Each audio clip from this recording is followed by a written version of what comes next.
Okay. Sorry, everyone. I entirely forgot to set my audio up, and I am very sorry. That's very good we saw that earlier. So let's restart this. Welcome, everyone, to day 5 of the tournament, and I did remember correctly. I am here again with Laughing Games Hello. and Ketrock. Hey guys. Great to have you both.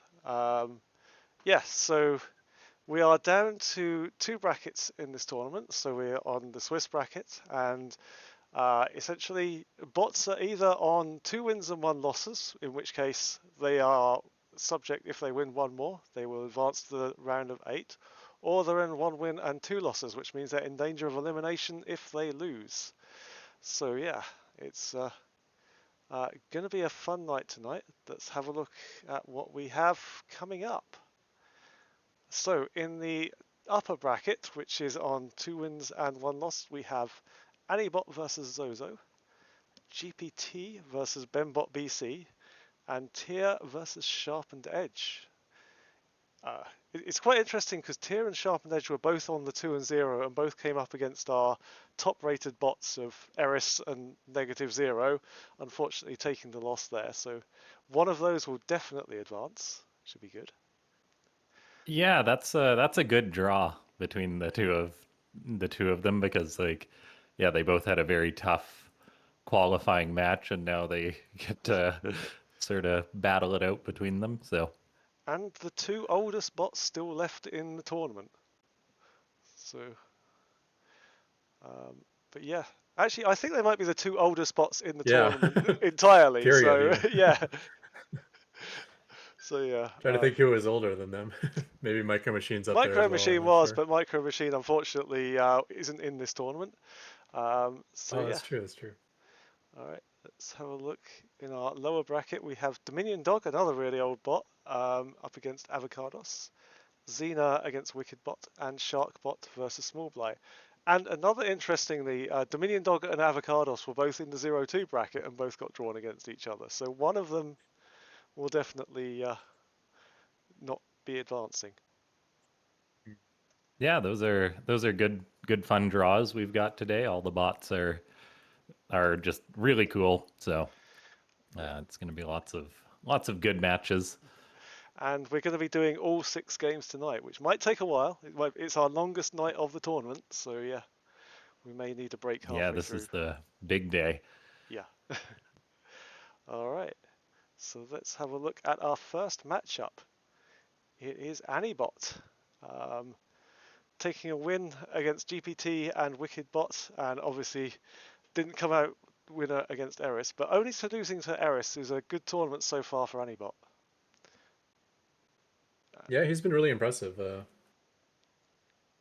Handling Wikibot fairly well, other than there's a buggy game, I guess, that he got Yeah, saved from, but other than that, he did pretty good against a very strong bot.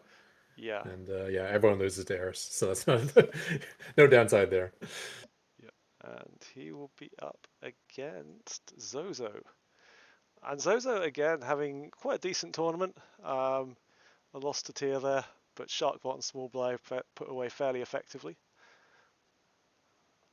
Yeah, the loss to tier was maybe a little bit surprising, but then just because Zozo has been better has been better for the past few years, I think, but Tier's been getting a lot of work put into it, so not the most surprising, and I'd say Zozo's probably the favorite for this one, just because the author definitely does their homework.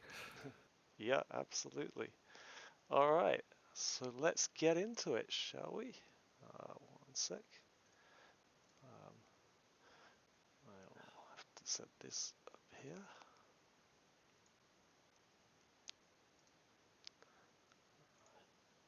Yeah, let's do it. Guys, before we do get into that first game, make sure to follow the AI Arena stream on Twitch. Click the like button on YouTube if you guys haven't already, and just do all the things. Basically, it does help out. So Absolutely. Do everything. Let's go. Trick the algorithm. Going for a CC first versus Zozo. That is optimistic. See how it turns out. Zozo is already sending a probe across the map. Anyways, intros. Spawning down the bottom left, we have the blue Protoss. It is Zozo. Meanwhile, up in the top left, we have the mech fan. It is the red Terran Anibot. Yeah, CC first is definitely a bold move against Zozo, and it might be the right call here, as Zozo isn't actually going for a cheese opening, it seems. Yeah, that's interesting. I do love Antibot's confidence, just saying it's always either 5% or 95% in its games.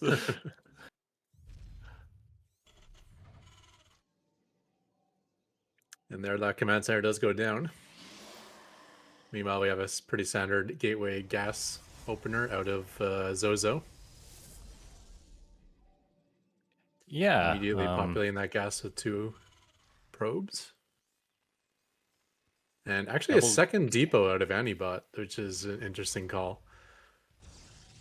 Yeah, that's it's hard to find a world in which that makes the most sense, but anyway, as Antibot does eventually start up its barracks, and we'll see if it gets up a bunker in a timely manner.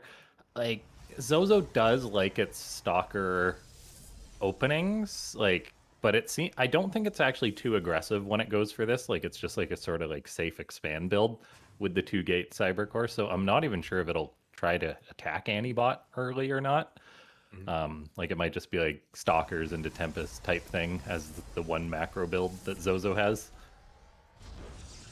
Yeah, and immediately those 2 stalkers start as soon as the cybercore finishes. They could pose a problem for Antibot if they do decide to go across the map, as the barracks is still not complete yet. I'm not even sure if a bunker could get up in time if he tried to. But we'll see Yeah, if Zozo's going to be offensive or not with this. this would actually be an interesting sort of insight into how Zozo works if it does attack with the 2 stalkers, because I've definitely seen games in which like it does just sit at home based off. But yeah, it looks like it's probably just sitting at home again. Maybe waiting for like 8 stalkers or something in a prism. Yeah, it looks like a kind of one-base defensive setup here. We got the 2 gas and the shield battery, and then is going to end up losing that scout probe finally. So he's had 1 SCV off the line for the last 2 minutes chasing that probe around. Probably a wise move with Zozo's probes. Um, yeah, but Antibot's being greedy and so far getting away with it. It might be being like greedy though. The Yeah. fact that it hasn't started a bunker yet is just, that's like reckless greed. It's not greed.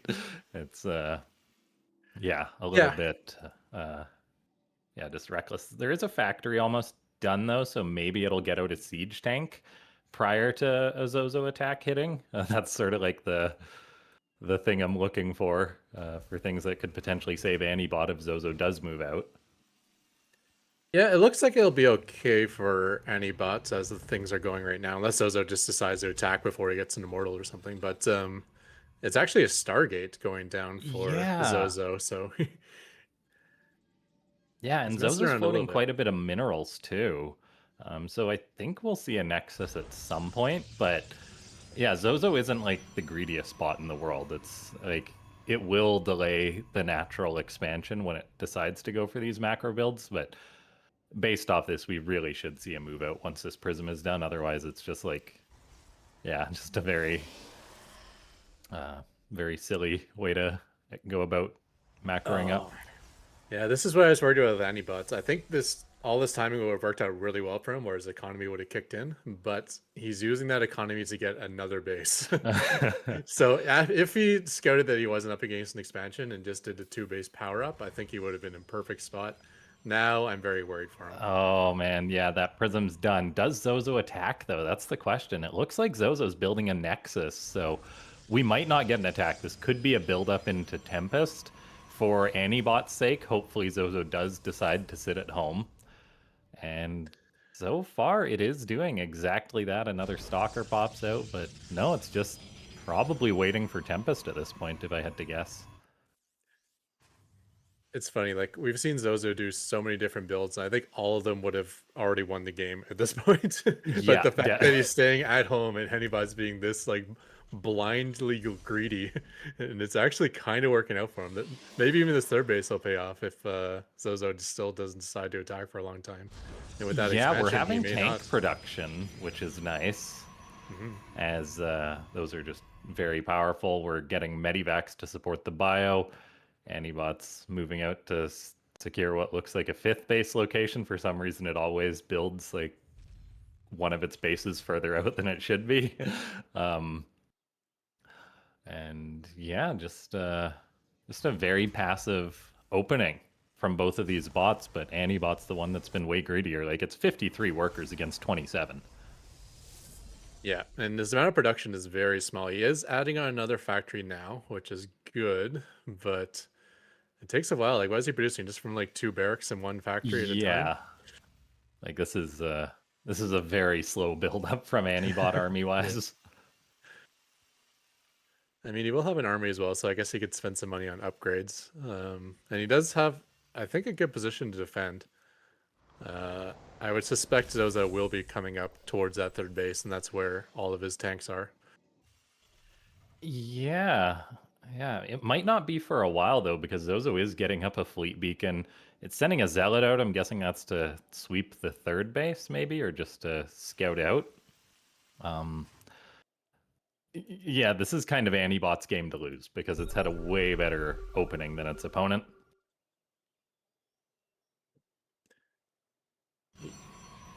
Okay, that was odd.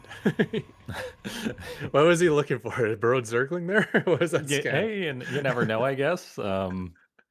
Yeah, it's just so quirky. Antibot's like expanding methods are fun to watch, which I think is just one of the funniest things about Antibot. It just plays in such a uniquely like strange way.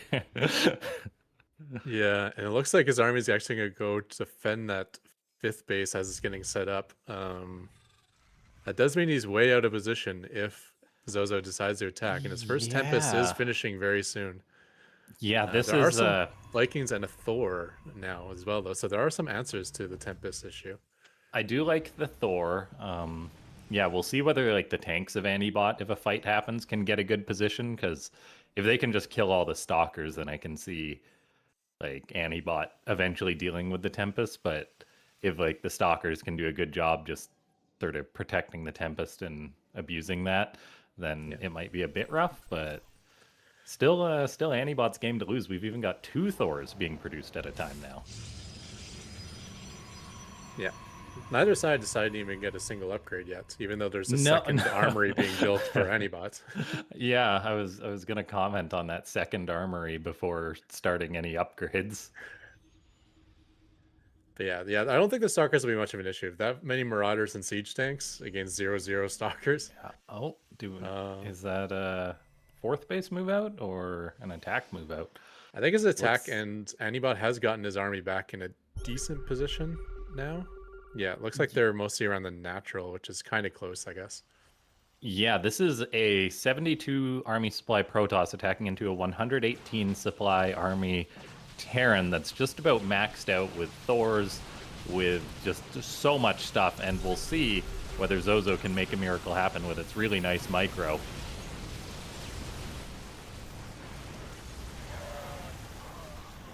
Okay, the bio is fighting away from the tanks, kind of. I think maybe a few are shooting, but what a strange engagement. The Thor may actually go down. I think quite a few stalkers have perished during this. But it looks like Zozo may just decide to go home. Yeah, it seems that way. He was able to keep his Tempest alive. Some of them take a little bit of hull damage, but the Thors are very much distracted by the Stalkers, which I don't like. They really should be focusing these Tempests every time they can. The grouping isn't the best from Antibot, as like its bio was away from the tanks, the Thors were away from the bio. Tanks are sieging up as Zozo tries to poke on in, but the tanks are actually in range of the Stalkers now. Stalkers are moving forward and eating lots of shots. There's also bio for Antibot there to help finish some of those off. as the Terran takes a pretty decent trade against the Stalkers, but the Tempest are still a bit of an issue as there's seemingly no anti-air. Yeah. There are 3 Vikings and a Thor being produced at a time, so the production is okay. And there's a 3rd Tempest who have joined the battle. Oh, look at that. 3 3 Thors coming down. Yeah, and the tanks are pre-siege, so I think these Thors will have a good time now. They won't be The stuck out Marauders off coming on in their too. own. And there's the Vikings as well. Tanks even sieging up on the back are able to ensure kills on pretty much all of those Stalkers. Vikings are pursuing as well, so Zozo will lose all of its Tempest as Anibot is able to take a good enough fight to basically reset the Protoss. Yeah, I don't think I've ever seen a flank of siege tanks before, but that was kind of cool. Yeah, it kind of happened like twice too, which is the Get a impressive siege thing. tank surround like a Zerg player. Okay, Thors are kind of Thor. off on their own yet again, so they are going to be taking a lot of shots from Stalkers and not returning any damage to the Tempest, which kind of sucks, but they did reset the Tempest count anyways, and even getting a Oh, Tempest, nice. nice. That range on the Thors is so good. Yeah, Vision's actually the biggest problem because Tempest shoot at range 10 and Thor shoot at range 12, but I think the units only can see as far as what 9 or 11 range. I can't remember. What it is. Yeah, I'm not sure to be honest. I do like that Anibot's actually pushing its advantage here, not wasting time and getting close towards Zozo's 3rd base, as the Protoss is really on the back foot. Zozo has been mixing in Immortals to its composition, which is definitely nice against the Thors. Numbers-wise, though, it's still going to be a struggle. We've got Vikings coming in once again. There's not that many Stalkers to shoot them out of the skies, so they should at least get one of the Tempest here. And any trade at this point, I think, is a good trade for Anibot. Yeah, resetting the Tempest count yet again. And Immortals are nice, but against bio tanks and medevacs, it's like you need a lot more than this. The Stalker deaths have been highly significant. They are not cheap units, and he's lost like I think the exact number is 1 billion of Stalkers. 40. I was close. Yeah, Anibot's kind of passed the test in that if it's given a really nice economic lead, it's not going to fumble it. So Zozo may be regretting the build. We've got probes being pulled against the Thor, which is a bit of a tall order for the probes, as Anibot's now hitting the 4th while also pressuring the 3rd base location. The Tempest just don't cut it against Thors. No, I mean, Thors are fat and have to deal with terrain, and they're slow. So if you get like really high Tempest numbers, they can actually work well versus high Thor numbers. Yeah. Just because the Thors, they all don't get to fire at the same time. Yeah, it's Like, the 3 in the front will fire, and the ones in the back won't be able to reach. But in these low number counts, the padding's not really an issue, so the Thors just dominate the Tempests. They're basically a hard counter. Yeah. I think it's like 3. I want to say like 3 grouped up Tempests can do okay versus Thors, and anything more really becomes a problem. But well done by Anibot. Maybe a bit of an upset for game number 1. Yeah, that was a strange match, like from Zozo there. I wasn't expecting that really. So Yeah, very slow start out of Zozo, especially with what he was scouting. He just decided to like sit back, sit on a battery. Seemed like a very defensive, slow expansion sort of style. And that's not what you want to be doing against a bot who's just like blindly greedy going to 3 bases. So nice win out of any bot just in the build order win, I guess. yeah, Yeah, it makes you kind of wonder, like, did the author of Zozo like just pick that build or throw it in because they didn't know who they'd be playing in the 5th round of the tournament or something? So, or I guess the 4th round, but I don't know. All right, well, yeah, let's have well a look done by and Anibot. see if there's a different build in the second game, shall we? Get that running in 1 second. All right, let's go. Okay, so game 2, Anibot is up 1-0, but trying to stay alive is Zozo, spawning in the top right. It's the blue Protoss, and Anibot's the red Terran in the bottom left. So we got cross spawns on Ultra Love here. And it looks like it's going to be another CC first build, so let's see if Zozo decides to play a similar build.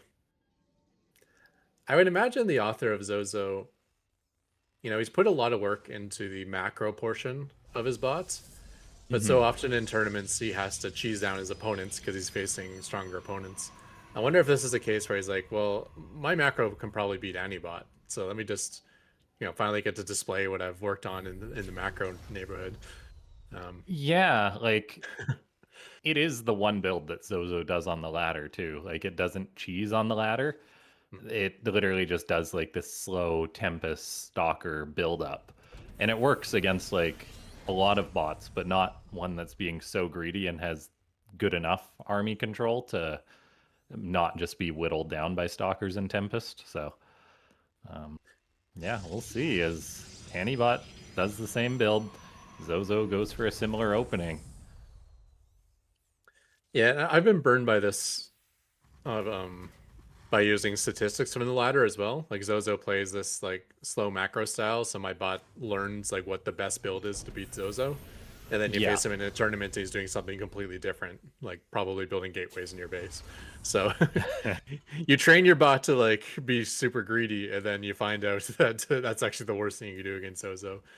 But in this case, he's doing what he's normally does on ladders, so Anybots like seems like he has the answer to it. Yeah, I'm a little perplexed by this too because Antibot's definitely not like a bulletproof bot when it comes to defending cheese. Oh no, Um, we saw like he would 100% die to everything in the game yeah, one.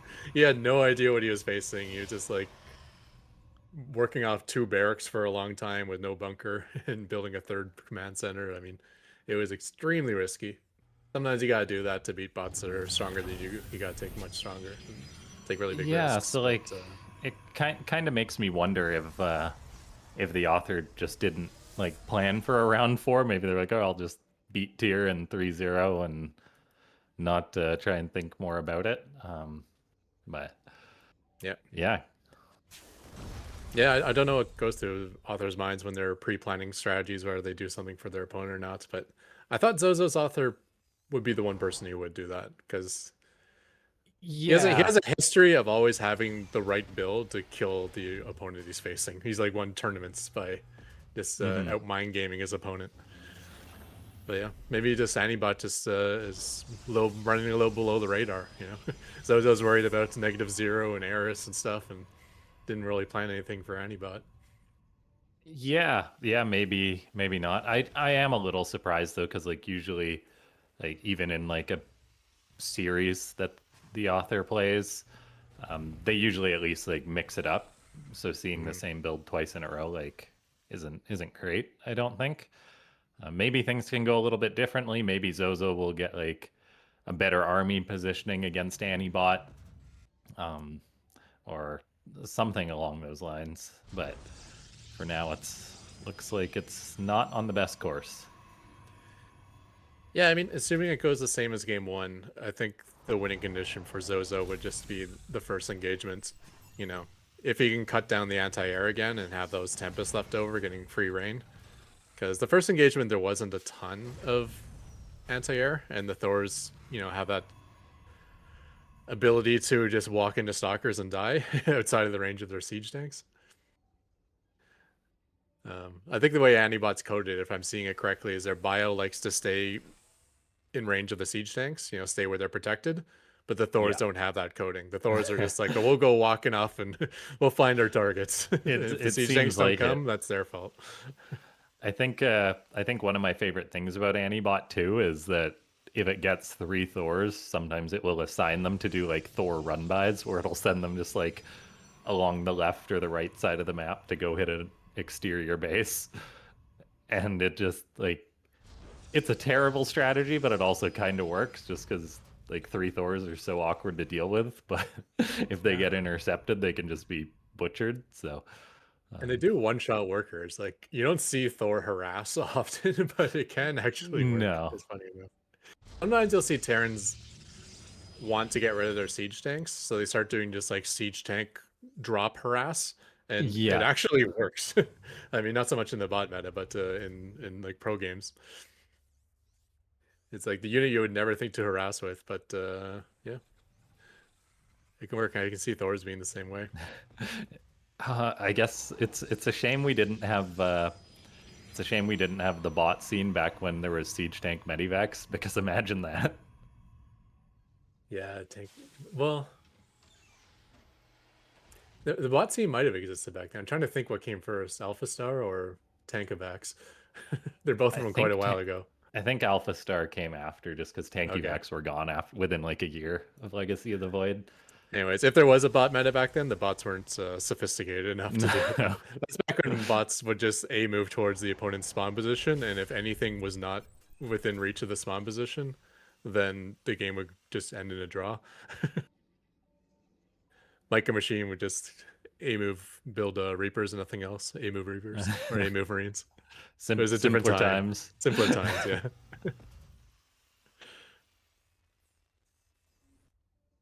Krip actually has a good history of the bot meta video on his channel, some buried somewhere. But it's Yeah, it's interesting to see how far the bots have come along. I really recommend that one for anyone that is newer to the scene. Like it's an awesome video. It's great for context too, because you see like what the early bots looked like, and you see the bots today. It's like, wow, the bots are so good. But if you don't have that context, then you just watch the bots today. You're like, wow, they're really dumb compared to humans or compared to Alpha Star. But yeah, it's a lot of work to get the bots looking even somewhat decent. Yeah. Meanwhile, gigantic stalker build up yet again. Fleet beacon on the way. I'm not seeing much different from game 1. So yeah, just a huge economic lead for Anibots, but low production still. Yeah. So I think it's going to come down to that first attack. That's probably the only attack where Zozo has a slight advantage. Yeah, we'll see if Zozo can make magic happen with its army supply. Like, this is its macro build. Like, it is not a greedy bot, but it just gets wins on the ladder based off the fact that, like, Tempest are very strong. It has very good micro with them. But Antibot's good enough to counter that. And when you give Antibot a big economic lead, it's not going to be easy. I don't know if there's a bot, like, even like -0 that could win with this few units against Antibot's composition. So yeah, first Tempest is out. He has the Warp Prism. I think he even juggles units in the Warp Prism, if I recall Zozo correctly. But yeah, the other thing that could have happened, but I don't see happening here, is if Antibot's whole army is like way out of position. We saw in game 1 where he took a base in the corner and sent his whole army to the corner. yeah, If something like that happens while Zozo is attacking, he may end up losing the entire base before he even gets back. And, you know, running back to join a fight when you have to siege tanks can also turn out poorly if the tanks aren't pre-sieged. it can do. Looks like we are going to have Zozo being the aggressor once more. And it's just going to be attacking in right where Antibot is. Antibot sees this. The tanks are sieging. Oh man, this could be a disaster for Zozo as so many tanks are firing already. Yeah. The bio is pushing forward, so the Stalkers will back out of the tank range. There's already Vikings, though, to engage the one Tempest and threaten that Warp Prism. This is not looking too hot for Zozo. Yeah, that was worst case scenario. Even the way the Antibot's army was like moving back and forth, it ended up setting up the siege tank in like this perfect line to block the choke points. Like sometimes you end up with a tank in the back and not doing anything, but not that time. All 5 are lined up perfectly perpendicular to his attack angle. Yeah, this is just not a winning strategy against a bot like that's as greedy and has as good macro as Antibot, good army control, and it is able to kind of just wipe the floor with Zozo's force. Antibot's ahead by 100 supply total. Yeah. And I really like Vikings against Tempest when you're ahead economically. Yeah. Because then it doesn't feel like that big of a deal if you're losing a ton of Vikings getting the job done. As long as you're getting the job done and keeping the Tempest count low, that's all that really matters. There's and the Thor. random Thors. Yeah, they actually come in the back and start sniping the Tempests that are hiding in the back as well. I love it. Yeah, the Antibot Thor hit squad doing its thing. The Tempest, yeah, just are being killed by the Vikings, and there's no way Zozo can win this. So Yeah. a bit of Well, an the shield upset. diver, Yeah, shield batteries do keep the Tempest alive there, so he still has those 2 Tempests, but yeah, this is over. So that shield battery in his main base actually ended up saving 2 Tempests.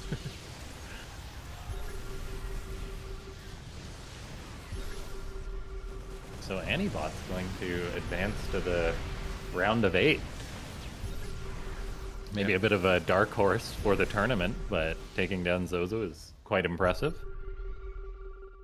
Yeah, I'd love to see Zozo add some variation based on what he scouts, because he does do that worker scout, so Yeah, it that doesn't should seem give like him it enough does information anything. as like, yeah, like should I build the shield battery or not? Like, don't build the battery if your opponent's fast expanded, or I agree, yeah. yeah, Like, things like that. Just little cut deviations in the stalkers, build, get the quicker nexus, that kind of thing.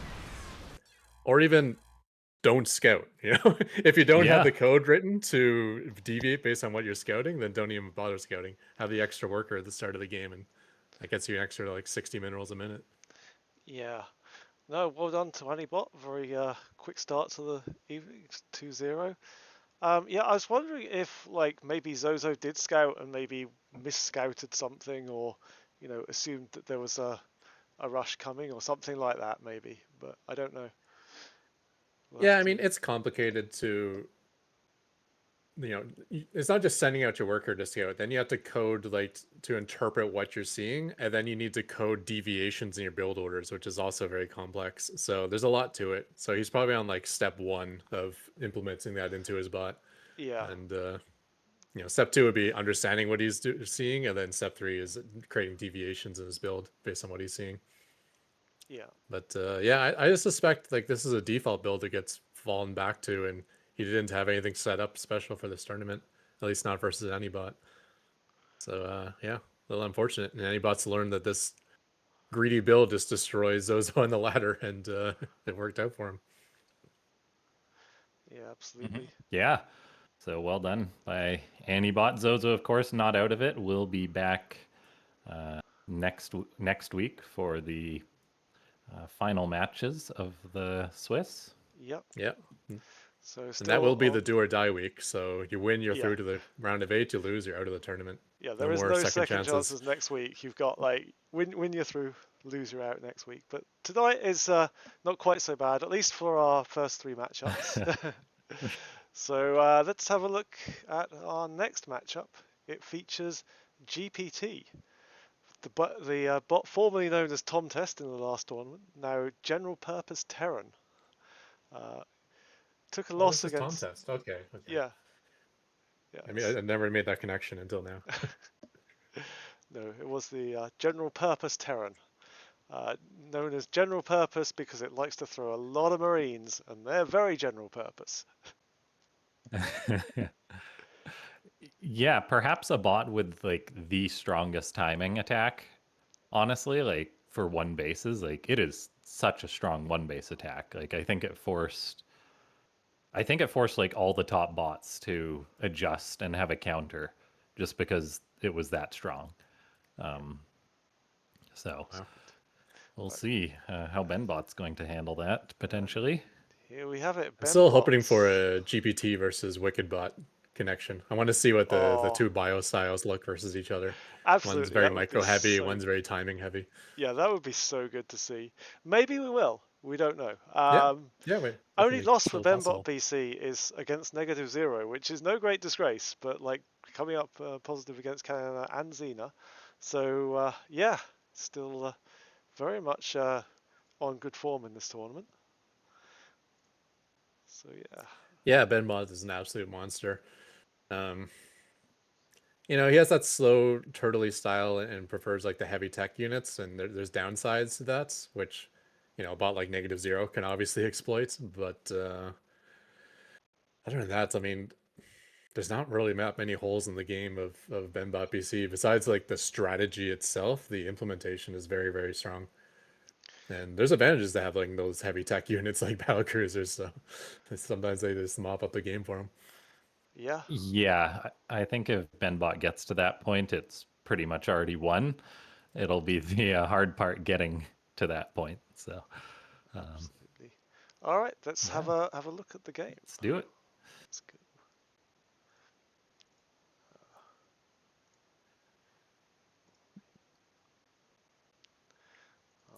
Let's go. Okay, spawning down in the bottom left of this TBT, it's the Red Terran GPT. Meanwhile, up in the top right of Ultra Love, we have Benbot BC as the Blue Terran. Already throwing down a depot and sending off an SCV. Is we going to see a crazy early scout, or is this going to be some proxy barrack shenanigans? Yeah, this could be the Benbot signature single proxy racks that is perhaps one of the best value like cheeses because it's a cheese, but it's also a very low commitment cheese, and it can sometimes just totally break bots. So if Benbot thinks it's a good idea to do against GPT, it probably has had success with it in the past, but we'll see. Is GPT is going for its one base opening. Yeah, it's interesting. Like in StarCraft 2, we have like the resources of minerals, gas, and supply. But whenever I play as a slow player, I always think of actions as a resource. Like Mm-hmm. if I do these actions, like these are doing this is small amount of actions for me, but it requires a lot of actions for my opponent to deal with it, something like that. Oh, And then with absolutely, yeah. programmers, there's like if I do something that's low coding effort to do, but it's a high coding effort for someone to deal with, that's like another set of resources almost. And Bunker Rush is definitely one of those things where it's pretty easy to implement into your bot, but it can be a big pain for your opponent to code a way to deal with it. Because Yeah. an early bunker, you don't want to just be like funneling your units into it and dying, especially if there's an SCV repairing it. So you got to like stay out of range of it. You got to build up a strong enough army, or you got to outrange it, and then you need to break out. That's a lot of effort. But just building a bunker and filling it with Marines, that's almost no effort at all. Yeah, I agree on that philosophy. I'm, I'm the same way playing ladder and stuff. Like, I'll queue up a drop, but I'm sure not going to micro it because just I've got other things to do in the game. Yeah, yeah. But it'll be a headache for my opponent. So,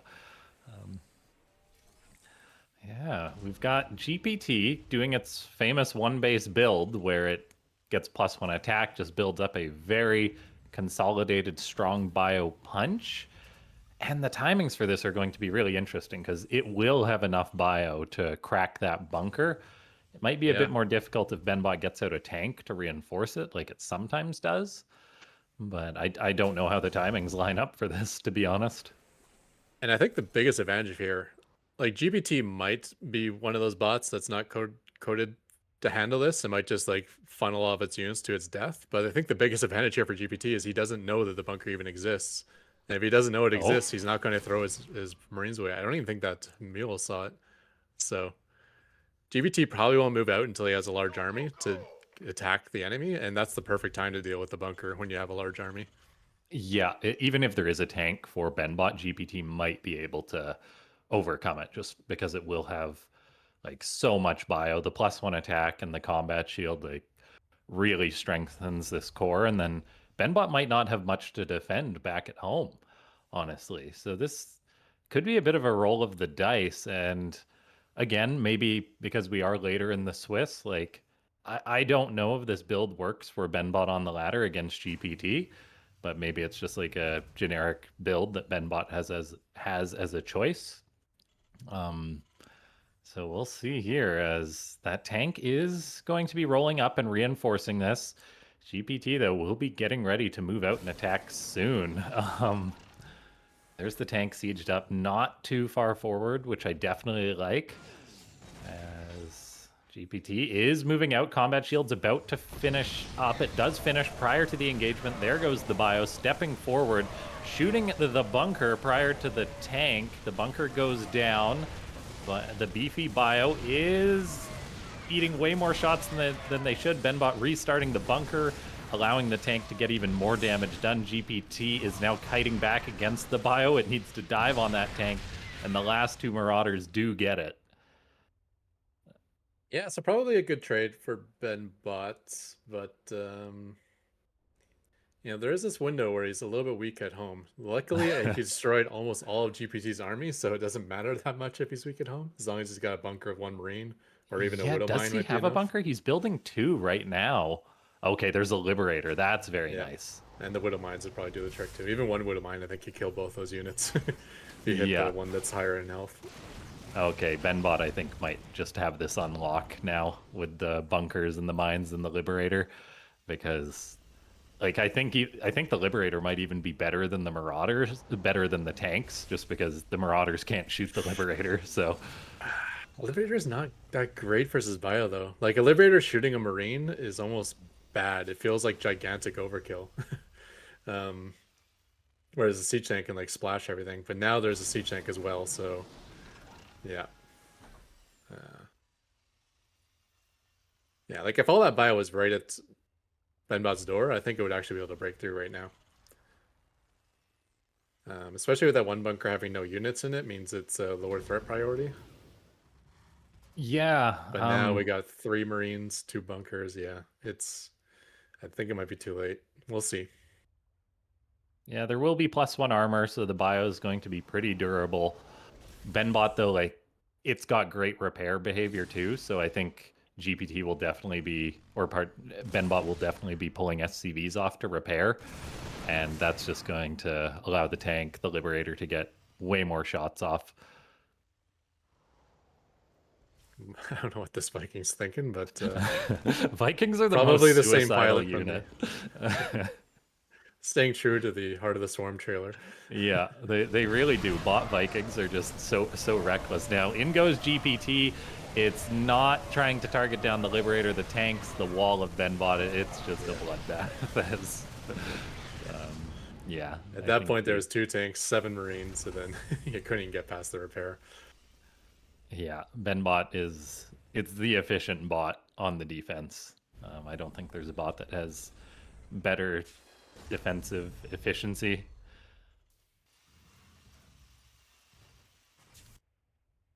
GPT is going to try again. There might even be a planetary at the third by the time this attack hits. Benbot will still have the wall. It's like watching a wreck in slow motion, I think, at this point. Well, if he denies the third, that buys him a little bit of time. I'm not sure what the pathing will be here. He might not even end up seeing it, but there was a chance there to deny a third, even pick off a siege tank. Unfortunately, it looks like he's heading straight into the natural again, and that is going through the wall of death once more. Yeah. Yeah. GPT not going to break Benbot. Yeah. And even if he sniped the third in the siege tank, that just kind of buys him another 30 seconds because he's still down 2 bases to 1, even despite that. Yeah, and GPT does have a macro build, but it doesn't have a macro follow-up or transition for any of its Yeah. builds. So like it will 2 base, but it will never take a third. If it's 1 basing, it won't long distance mine or like even float the command center to take another base, which is something I'd love to see from it. But it just kind of fizzles out if the first 2 waves don't work generally. Yeah, I honestly don't mind that too much. I mean, if you're doing a 1 base all in, just commit to it, right? Like the odds of a command center, well, late command center actually getting you back in the game is so small that I'd just rather have those like 400 minerals for a few more Marines and hope for the Oh best. yeah, I agree on that. I'm just more referring to like long distance mining when it starts to mine out, and if it does mine Yeah, out yeah. the main, I think that would be something cool because it when it's doing this all day on the ladder, it does get into wacky situations where I think that would help. But yeah, it's not going to happen as Benbot has got this on lock. I think we can probably fast forward at this point. Yeah, we got down to 4 mineral patches now for GPT, so his 1 base income is now a half base income, and he will continue. This unit's lost tab is probably absolutely insane. He did get some kills at the beginning, but now it's just getting worse and worse for him. All right, there's the BC teleporting into the main, Benbot going for the attack. We've got our victor of game number 1. Yeah. I'm telling you, man, Benbot's really solid. Yeah, Gonna be hard to nice, crack him. nice work there from. But I don't mind that attempt, you know. It's Benbot does get the slow start, so maybe that 1 base all link works sometimes. Yeah, nice work there from Vembot. GPT bit late on the attack, and then getting that tank natural with the bunker was really the death blow. Like if he'd have had more kind of like bio after that attack and gone straight in, that Benbot would have been in trouble. Yeah, like if you look at the point where he broke down the bunker, there wasn't much going on for Benbot on his side of the map there. So if he broke down the bunker and still had like 10 or 12 bio units left over and walked across the map, then you could probably cut through whatever Benbot had at that point, which was maybe, I don't know, a Widow Mine and 2 bunkers, but only 1 Marine or something like that. Yeah. Um, All right. so that's why I had a little bit of hope for GPT there, especially since he didn't see the bunker. I'm like, maybe he'll just blow right through the bunker and can go right for the victory. Yeah. But that siege tank of Benbot just got so much work done on offense. I think it got off like 12, 13 shots, which is basically enough to kill almost the entire bioforce before it died. That's crazy. Yeah, if GPT did right-click the tank or was a little more like aggressive because it did kite back, maybe it would have cleaned it up and then had a stronger follow-up, but we'll see if it can make something happen in game number 2. Yeah, let's have a look. Wait, wrong thing. Okay. So spawning up in the top left, we have GPT trying to stay alive in this series, and down in the bottom left, this is a vertical spawn this time, we have Benbot BC. These vertical spawns maps are getting a little bit more popular nowadays. Persephone is just one of them. I think there's 3 on the ladder, I want to say. Yeah, I like them quite a bit. Persephone is like on the current you ladder more than I do. It's on like the actual current ladder, right? I get confused now. I mix bot games with real games so often. I think I've forgotten where we're at with it. But no, I want to say no. I don't think this is on the ladder anymore. But there are vertical spawn maps on the ladder currently. Yeah, because I don't think any maps on the ladder have the healing station anymore. If those right above that proxy racks, there's a healing station there. This one's kind of cool. It's a healing station that air units can't enter, so it's only for ground units. Yeah, I definitely do recall watching some games, which I think it was like, I think it was Kieran like a TVP or something, and all his Marines were all his like 3 racks bio was stimmed and like maybe ate a storm or something. Then he just runs back to the healing shrine in like 10 seconds. It's full HP. It's like, oh, maybe this is a bit broken. But it's usually not in a position where it's useful for like the earlier mid game, really, because it's you gotta run way out of your way to go heal up, and then you gotta come all the way back. Sometimes it's not even worth the effort of going out over there. But if you have fast units like say Mutalisks, go and do some harass, pop back to the heal station, then pop back in again, and harass some more. That's good for that. Or like sometimes when we had crazy late games where like you split the map in half, someone will like fortify the healing area and like make that like an impenetrable place. It's I love this from GPT. Pulling SCVs against the bunker, although it's not targeting the SCV that's constructing it, so some lost opportunity there, and the bunker is going to get up as a result, and the Marine for Benbot just jumps right on in. Oh man, this is quite painful for the Red Terran bot. Yeah, there's only 1 Marine in there though. If he loses that SCV, which he will, then that's permanent damage, at least for a while. Yeah, GPT is going to pull more SCVs into the bunker. I don't think they'll quite get it burning either. If they had at least got it burning, it might have It's not close to burning yet, unfortunately. Maybe with these 2 Marines, but I'm not sure if there's an SCV on the way. There probably is, knowing Benbot. I'm pretty confident in that. So the bunker is burning, but yeah, there's the repair guy coming. And now I think we're seeing the real reason why GPT decided to do a 1 base all in game 1. He probably knows he can't handle this sort of thing. But like you said, if you just have the SCV focus fire, that's kind of all that he needed to.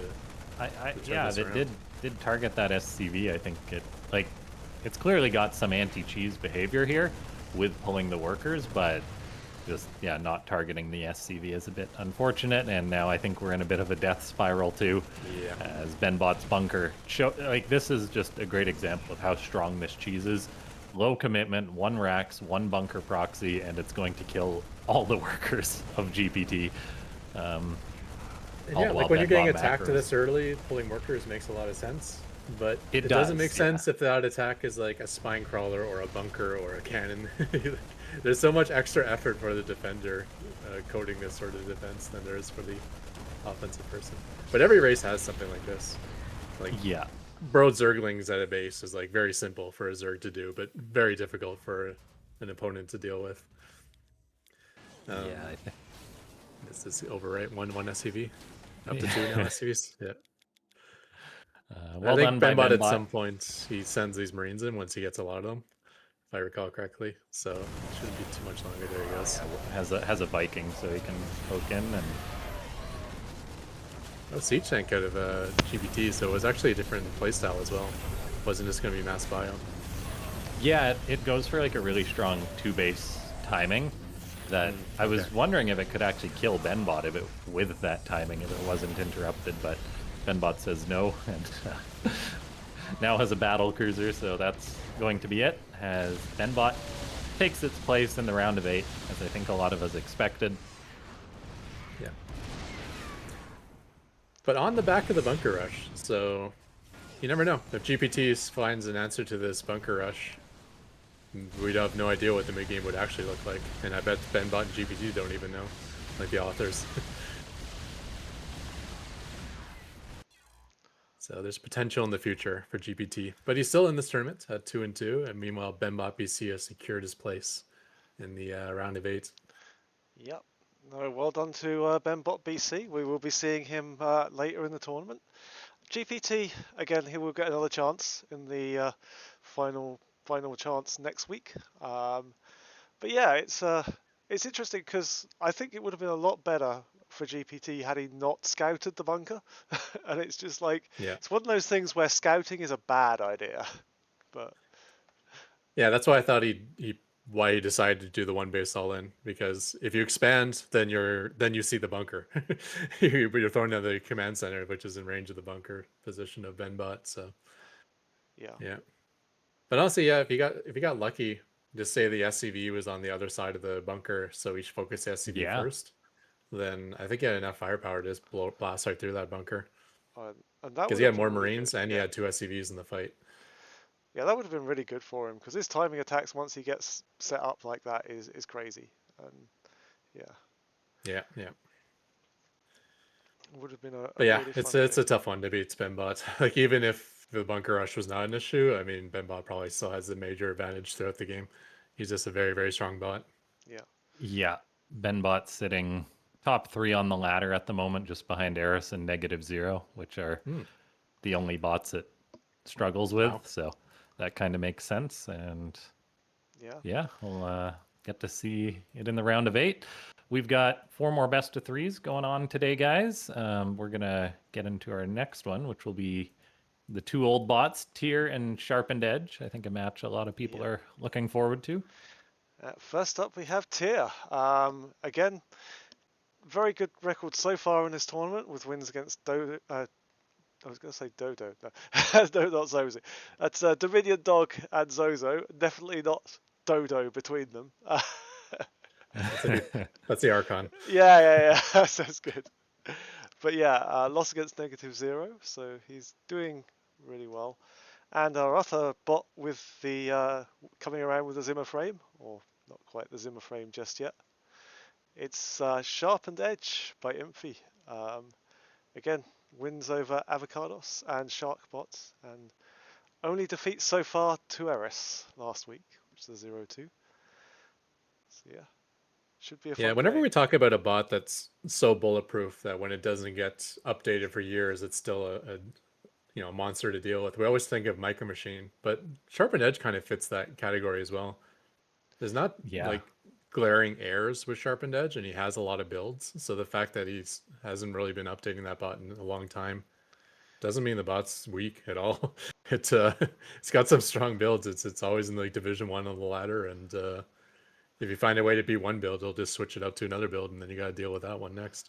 It's if you can get your bot to consistently beat Sharpened Edge, you've done a good job with your bot. Yeah, definitely. It's one of those bots that you have to beat to be a top bot. It's almost the gatekeeper of that level, I'd say. It is, yeah. Yeah. It it's a very well-rounded bot, and I think we'll have a great match between these two. I think Tyr's going to be like the slight favorite just due to the author being more active at the moment, but I think it'll still be a bit of a tough match. So, yeah, let's get into it if we can. Let's see it.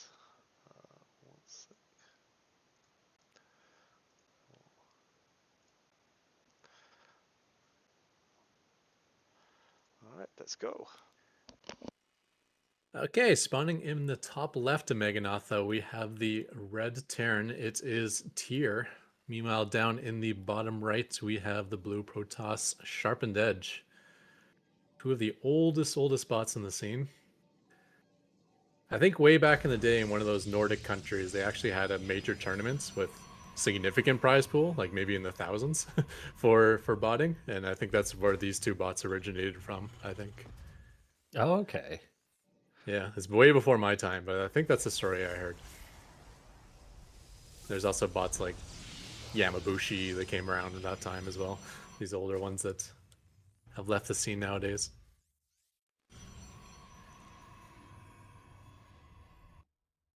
Yamabushi was a bot who was famous for taking his third base before taking his natural, and it would confuse all the bots back then. It's like, oh, he doesn't have an expansion. I better hunker down and turtle. And then that's so smart. Back in the simpler days, that was a gigantic issue for bots. Yeah, I bet that still tricks like a few bots. Oh yeah, for sure. If you were to do It's that. not the ones that win tournaments anymore. Yeah, it's true. Meanwhile, we have some proxy racks going down here. Is this going to be Proxy Reaper? I'd actually love to see that. One gas geyser. It looks like it is. Yeah.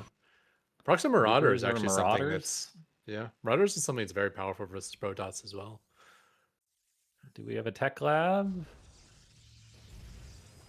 Yeah, okay. So Marauders, and I don't think Sharpened Edge has scouted this. It might have scouted the lack of something, though, as it is going for a nice safety zealot, a second gateway, so not going for an expansion. And there we see it. Do you need a knife for that cheese? So Sharpened Edge showing some advanced behavior of making use of that scouting. Yeah. Sharpened Edge is a gigantic fan of Stalkers, though, so I know he's powering out units, but I don't think he's going to get many Zealots. And you do want a mix of Stalker Zealot if you're going to be dealing with Mass Marauder. Concussive Shell will finish very quickly, has its nice quick upgrade. This is a cool strategy out of Tyr. Like, when I think of Tyr, I don't really think of it as a bot that cheeses. Like, I think of it more as like a macro powerhouse timing attack bot. So I'm excited to see it bringing this out into the tournament. Well, much like Zozo, Tyr on ladder is very different than Tyr in tournaments. Tyr, he's one of those bots that has like 100 different builds, and he might pull out or he might develop a new one specifically for a tournament just to crush someone. But the most difficult part here will be dealing with the ramp, the high ground vision. Yeah. And he is facing... There's a Zealot, which is nice. I'll buy him time. And the Stalkers do get the high ground advantage, as long as he doesn't show himself, which he doesn't. Yeah. Marauders Stalkers basically getting free... Yeah. But that means the Stalkers more or less get free shots until that Zealot dies.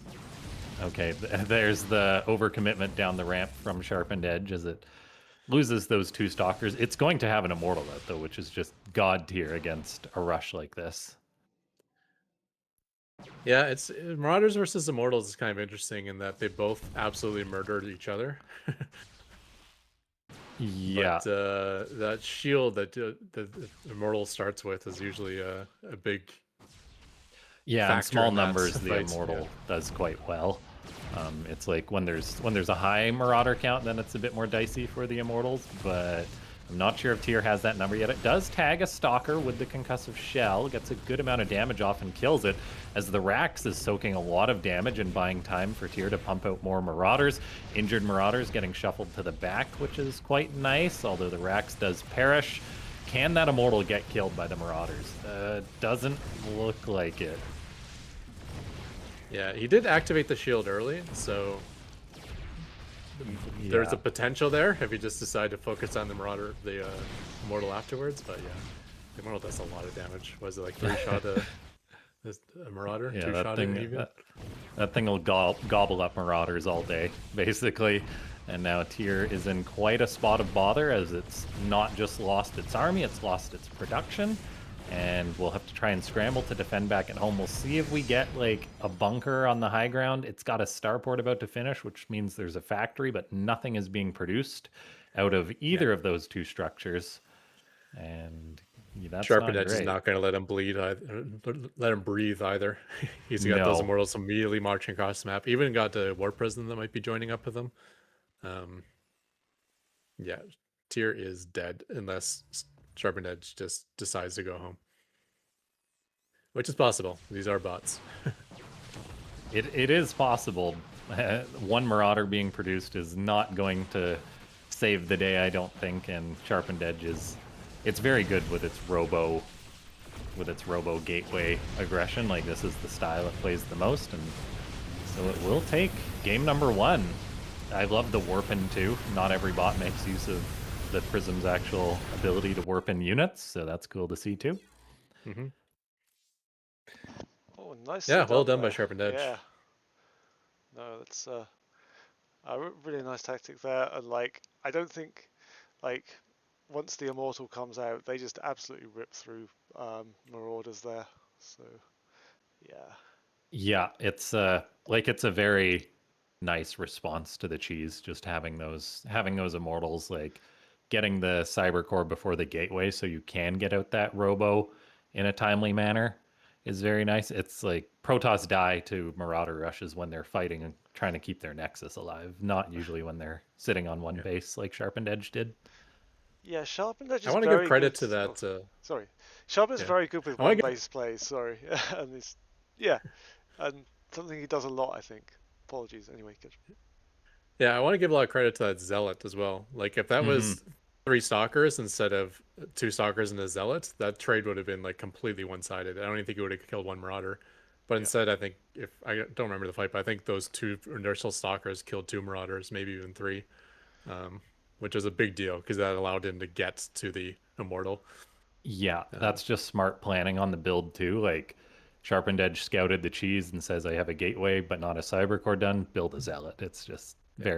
It's just smart decision making. So yeah, we'll see if Tier cheeses again in game number 2. I don't I imagine it won't. I hope not, just because it does have that good macro, which I think can go toe to toe with a Sharpened Edge. All right. Let's take a look. Okay, trying to stay alive in the series, we have the red Terran Tier. And down in the bottom right of Pylon, we have the blue Protoss Sharpened Edge. Already has an advantage in the name of the map. Home court Why advantage, do I we not guess. have a map called Supply Depot? That's the real question. I bet there is one out there somewhere called Supply Depot. Probably never made it on the ladder, but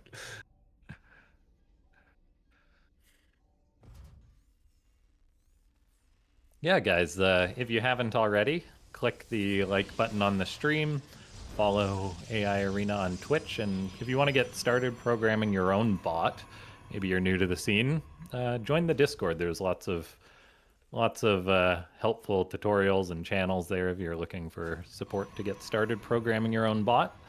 That's the place to be, which is linked in the description.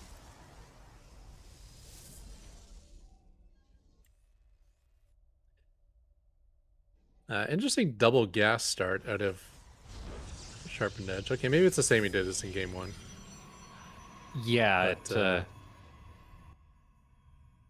it kind of plays like Zozo a little bit, just with like the multi-gate opening, even if it is going to macro eventually.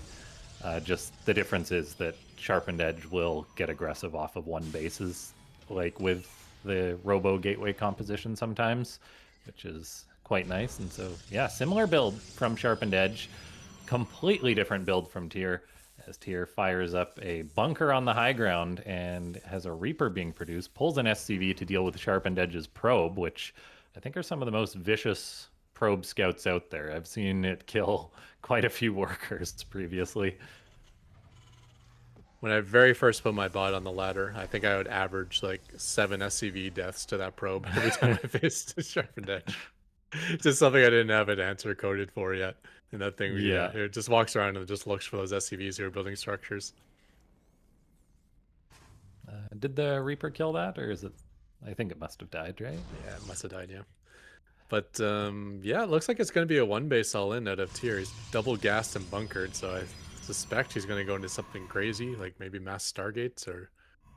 Yeah. Did Tier SCV scout? I think I'm not sure if Tier SCV scouted or not. It because like the bunker on the high ground screams to me that like it saw the multi gates and was like, oh, I better be defensive. So we've got that weird one base versus one base situation, and it's almost like who blinks first, who goes for an expansion and puts themselves in a vulnerable position.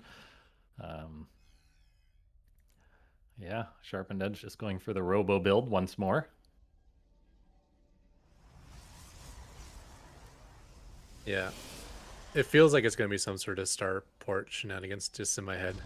He's pooling up all that gas, or he's mining all that gas. He's only spending minerals right now from his other two. What happens after this? Is it going to be a BC rush? I would love to see that. Ooh, that would be sweet. What is the Stargate for? Tier's actually quite badly supply blocked A for the Viking. moment. And I think it's going to hit another supply block here as fires up 2 depots, which is good. But yeah, it's actually maxed out again. So 2 little supply blocks in the build for Tier, not the biggest deal, but little things to take note of. Okay. So I think it's just going to be like a classic 1-1-1 siege tank push. You know, Vikings for air control, siege tanks for range, and then bio to support. That's what it looks like to me. Yeah. Yeah, we'll see, because Sharpened Edge could be the one that gets aggressive, and I think that's probably going to be the biggest factor in this game. Like, if Sharpened Edge attacks and Tier's set up defensively with its tanks and its bunker and its Vikings, I think it'll go very well for Tier. But if like Sharpened Edge can catch, if Sharpened Edge can catch Tier in the middle of the map, like Terran just dies basically. Like Protoss units are way more mobile; they have the higher range. And so Tier does not want to get caught out and actually builds a command center on the high ground in its main, which I think is just the best case scenario here, as it will be getting that stronger economy, but still having this really defensive position. And Sharpened Edge will struggle to break this, I think. Yeah, I wasn't even thinking the fact that Sharpened Edge is also on one base. So yeah, defensive one base seems weird, but I guess it makes sense if you know your opponent's on one base and he's going to attack. You know, just destroy the attack, and then you're ahead economically with your. And this is a nice in-base Terran command center. advantage, being able to build the CC on the high ground. Yeah, Okay, this is gonna Sharpened be Edge very trying to one-sided. push up. Half the Stalker's dead before the Immortals even reach the fight. Immortals are putting a lot of their attacks into SCVs and Marines, which is not ideal. The You really want Vikings that are bonus just so armor. nice to kill the Prism too. Tanks shelling away, SCVs repairing the depots. Sharpened Edge does keep its 2 Immortals home and rethinks its decision, but not before losing 10 Stalkers into Zealot in that attack. It just goes to show that a game can really be decided by whether your bot's positioning. Like, even if you're both on one base, attacker and defender's advantage is a huge thing. Yeah. So what is going to be next out of Sharpened Edge? Is he going to go for wave 2, or is he going to try to take a later expansion and work his way back that way? Yeah, it's up against 4 siege tanks now, which even like things like Immortals are going to have a lot of trouble with. Yeah. So unless Sharpened Edge can get like a nice engagement on, yeah, unless it can get like a nice engagement where the tanks are unsieged or something, it's going to be quite an uphill battle. The Protoss is moving out to get aggressive once more. So it's got more Stalkers, it's got the Prism, 3 Immortals. For its sake, like hopefully Tier like tries to take a 3rd base and repositions or something, but it doesn't look like that's happening, as the toss sends 1 Stalker forward and is going to commit. Stalkers got stuck behind the Immortals, which actually means they'll fight together here. As long as those Immortals don't shoot Marines. Yeah, nice target fire on 1 tank. The Prism is juggling units. The Marines, though, are soaking shots as the other tanks get ignored. All the Marines pretty much die, but Sharpened Edge has to turn around once more and the Prism seems to fall asleep. Yeah, I really Oh, thought that's something that Sharpened Edge would be better at. You know, identifying what the targets you should focus based on your bonus damage. Like Immortals do so much more damage to armored that I thought they would prioritize shooting armored units, but they keep shooting Marines. Unfortunately, like if yeah, every that. Immortal shot was going into tanks, I think you would have been able to like break even Mhm. in that fight. It's one of those really yeah, particularly against tanks, I guess, because tanks can't retreat. Whereas, like, if you're trying to prioritize, like, I don't know, like a cyclone or something, and you dive after the cyclone, like, the cyclone can just retreat against you, but tanks cannot. So, yeah, maybe Sharpened Edge should have done that. We do get a Nexus from the Protoss, just very, very late. Tyr, meanwhile, is chugging away on two bases. Looks like it might be looking to secure up a third. Um, and Tyr is getting aggressive with not that much between them in army supply, so this could actually be good for Sharpened Edge if Tyr make missteps with an engagement. Yeah, unfortunately, it looks like Sharpened Edge is saving up to build two Nexuses though, so his army Yeah, size is not getting any bigger as he tries his greedy move. and So it's the timing of very this out of attack is position. perfect to deal with him. Oh man, this Yeah. is bad news as the tanks come forward. They don't siege, so it looks like Tyr waits till it sees a unit before sieging its tanks, which is maybe not ideal, as now they siege up. The bio is behind them, so not actually Mhm. buffering, and two tanks go down. That third one just needs to be right-clicked, but it's not. There's Stim finishing for Tyr. The bio was just going to use it to retreat, as Tyr says, I cannot win this fight, and probably wisely so. Yeah, you said Sharpened Edge was out of position there, but that's actually the perfect position. Allowed him to flank the tanks, and even Yeah, though he has no target priority on tanks, the fact that yeah, the that Marines worked were out not very well. covering, Like, yeah, it worked out perfectly. That was awesome. So that's good news for Sharpened Edge. It looks like he did decide to spend all his money on yeah, which is army though at that that's point. really impressive too. That like it might have been aware that it was in danger and decided not to go for the expansion, which is yeah, like there's so many bots out there that would just be like, oh yeah, it's time for a third base regardless of what's going on. So I really like that. Nice little details in tier there. I like the fact that the Vikings do not get too far ahead. And Yeah. every time they get too far, they like pull back to the bio. Keeps everything close together. Okay, a Does allow stim this. forward from Tyr, just diving on the Protoss army. The bio is getting whittled down as the Protoss steps back, but we might just be seeing the economic differences being too much at this point, as Sharpened Edge takes an okay trade, but simply doesn't have the units it needs to defend. No. And that time, no free tank kills. So No. the Immortals were getting shredded by those Stim Marines.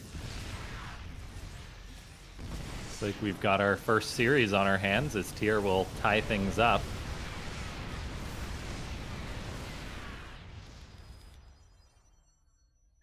Yeah, and one of the favorite things I like about Sharpened Edge is it does have multiple strategies. So it's not like I don't think we're going to see repeats of game two now that Sharpened Edge is lost for this strategy. Yeah, yeah, it feels like the Proxy Marauder was a one-time thing, and just great call by Tyr to play defensively to build that command center on the high ground. Like that's like such a unique feature to Terran, but it can be really strong in situations like that. Yeah. No, I think Sharpness was just a bit too turtly that game, and didn't really try and like go out and press an advantage there too much. So yeah. All right. Yeah, just a good choice by Tyr. He got the early Worker Scout, I believe, and then he got a Reaper Scout. Saw that Hmm. Sharpened Edge was staying on one base. He's like, fine, I'll Yep. just build an in-base command center and just solidify my ramp. And if you attack, you are dead.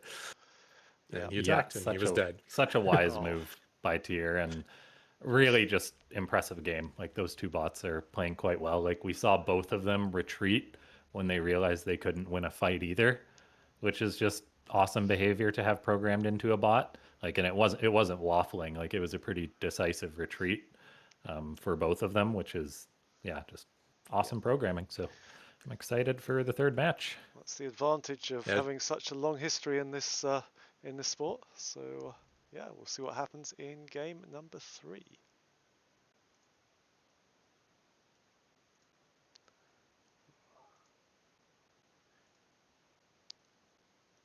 All right, let's go. Okay, so final game in this best of 3. We have Tyr now spawning up in the top right-hand position as Terran, and then Sharpened Edge, the blue Protoss in the bottom left, and we are on ley lines. Trying to remember this map. Is this the one that has like a wall in the middle, or can you just walk right through? No, there's no wall. I think Okay. there's rocks, but no walls. One thing Yeah, that I it's did just like a realize bunker. about this map and the bot maps in general, uh, you're probably more up to date on this, but this is the map with the rich Vespine gas that you have to mine the minerals out before you claim it. Mm-hmm. Turns out it's just bugged on the bot maps, and bots can just take that rich Vespine gas Oh, really? Okay. without having to mine it. Because like I was watching a game and I'm like, oh, I wonder if the bot's gonna take the gas before like or mine out the minerals specifically to take the rich gas, but no, it just took it and before, Oh, so that's funny. it doesn't interrupt the bots at all. Which honestly, I think it's probably like an okay bug, just because would be such a headache, I imagine, to do Absolutely that little bit of code. would. Although I was in the middle of building something somewhat generic for clearing expansion bases. Because expansions can be blocked by so many different things, like destructible rocks, or they can be blocked by Zelnaga Tower, which you have to drop rocks onto to break and then destroy the rocks. And then Yeah, it can also be blocked by mineral patches. So I was building something generic to deal with all those scenarios. But yeah, I never yeah, thought that of would like a be gas smart. geyser being blocked. Well, I think that's a new thing too. Like, I don't think we had that in StarCraft 2 ladder maps up until recently, Yeah, I think that's new as well.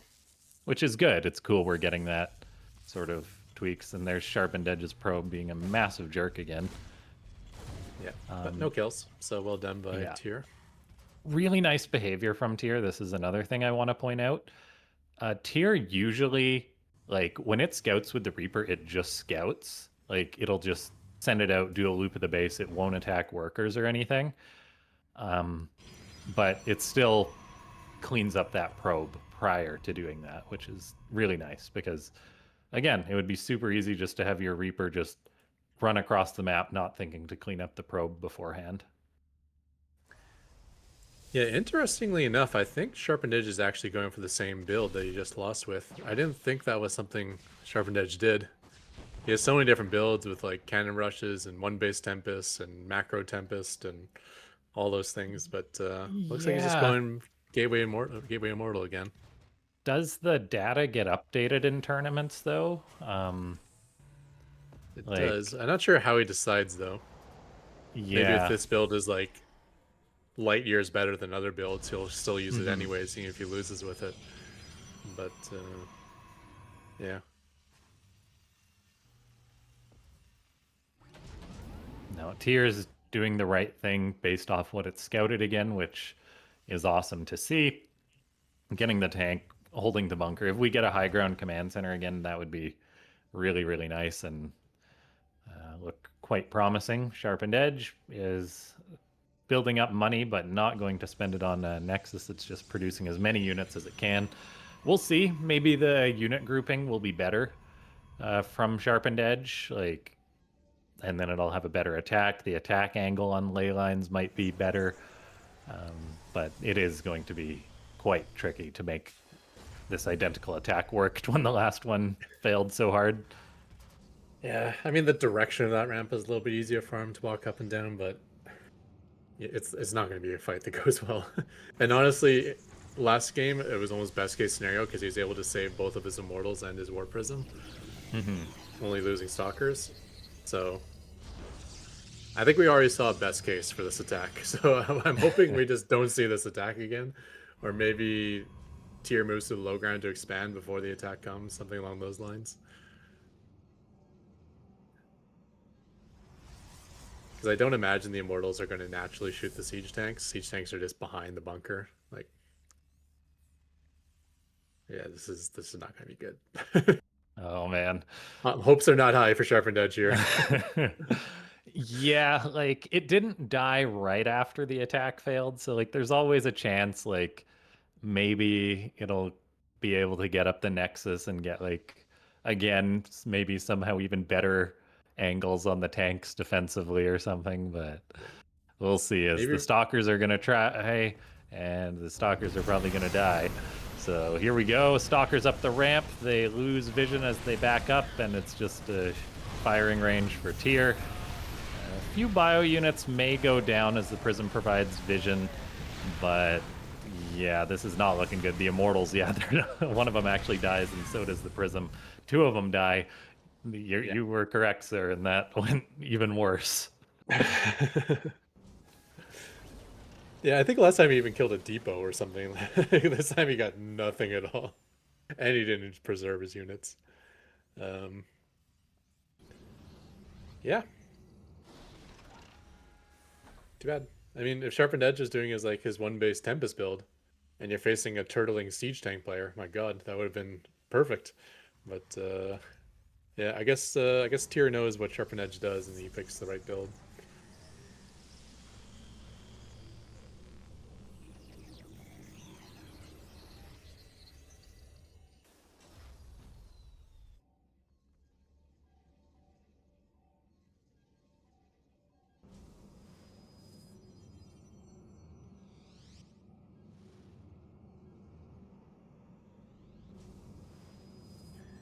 No Nexus for Sharpened Edge, just producing its units. The immortal count is only one. Um, yeah, whereas Tyr will be able to secure up its Nexus. Like, who knows? Maybe Sharpened Edge, since it has less supply, since it lost more, it won't go for the second attack. Yeah, We can hope, but it could change things. The thing is, like when both bots are doing the same strategy, you hope the losing bot gets luckier the second time around. But yeah. the problem is he got really lucky the first time around. Like not only first engagement did he save all of his units, but if you remember, he got that like unexpected flank on the siege tanks in a later attack. Yeah, I we doubt might that'll not happen get that again. again. Okay, we do actually get something different though. Yeah, Sharpened Edge is going for a Robo Bay off of one base. I don't think it did that in the previous game. So like, who knows? Maybe losing so badly, it actually did decide to not attack because like it did go for a second wave in the first game of or the second game, if I'm not mistaken, right? Um, Yeah, and it seems like a later Nexus as well, which probably means his army is a little larger. Or maybe he had yes. to rebuild more of his army before he got to the point where he thought he There's a could win chance, the and next look at time. this. It's actually moving out. Perfect timing to intercept Tyr on top of this ramp, which is best case scenario for the Protoss. The Prism juggling the Stalkers, thinning out the bio, and staying out of range of the tanks. The Prism unfortunately dies, but now the tanks have lost their buffer, and Tyr gets rebuffed. Yeah, I mean, good choice of Tyr to fall back there. I think that would have Mm-hmm. been perfect for Sharpened Edge, killing all the bio outside the range of the tanks, which would allow him to just walk all over and destroy the tanks. So preserving those tanks is good out of Tyr. Still, it's a nice economic advantage. However, we do have a Nexus halfway done now for Sharpened Edge, and he just took a good Yeah. fight as well. Yeah, the So, Protoss lost like no supply there. So mhm. it is quite funny, just like the little things that change things in bot games. Like I imagine that Sharpened Edge didn't go for the second attack because it did lose so bad, like even worse on the first one.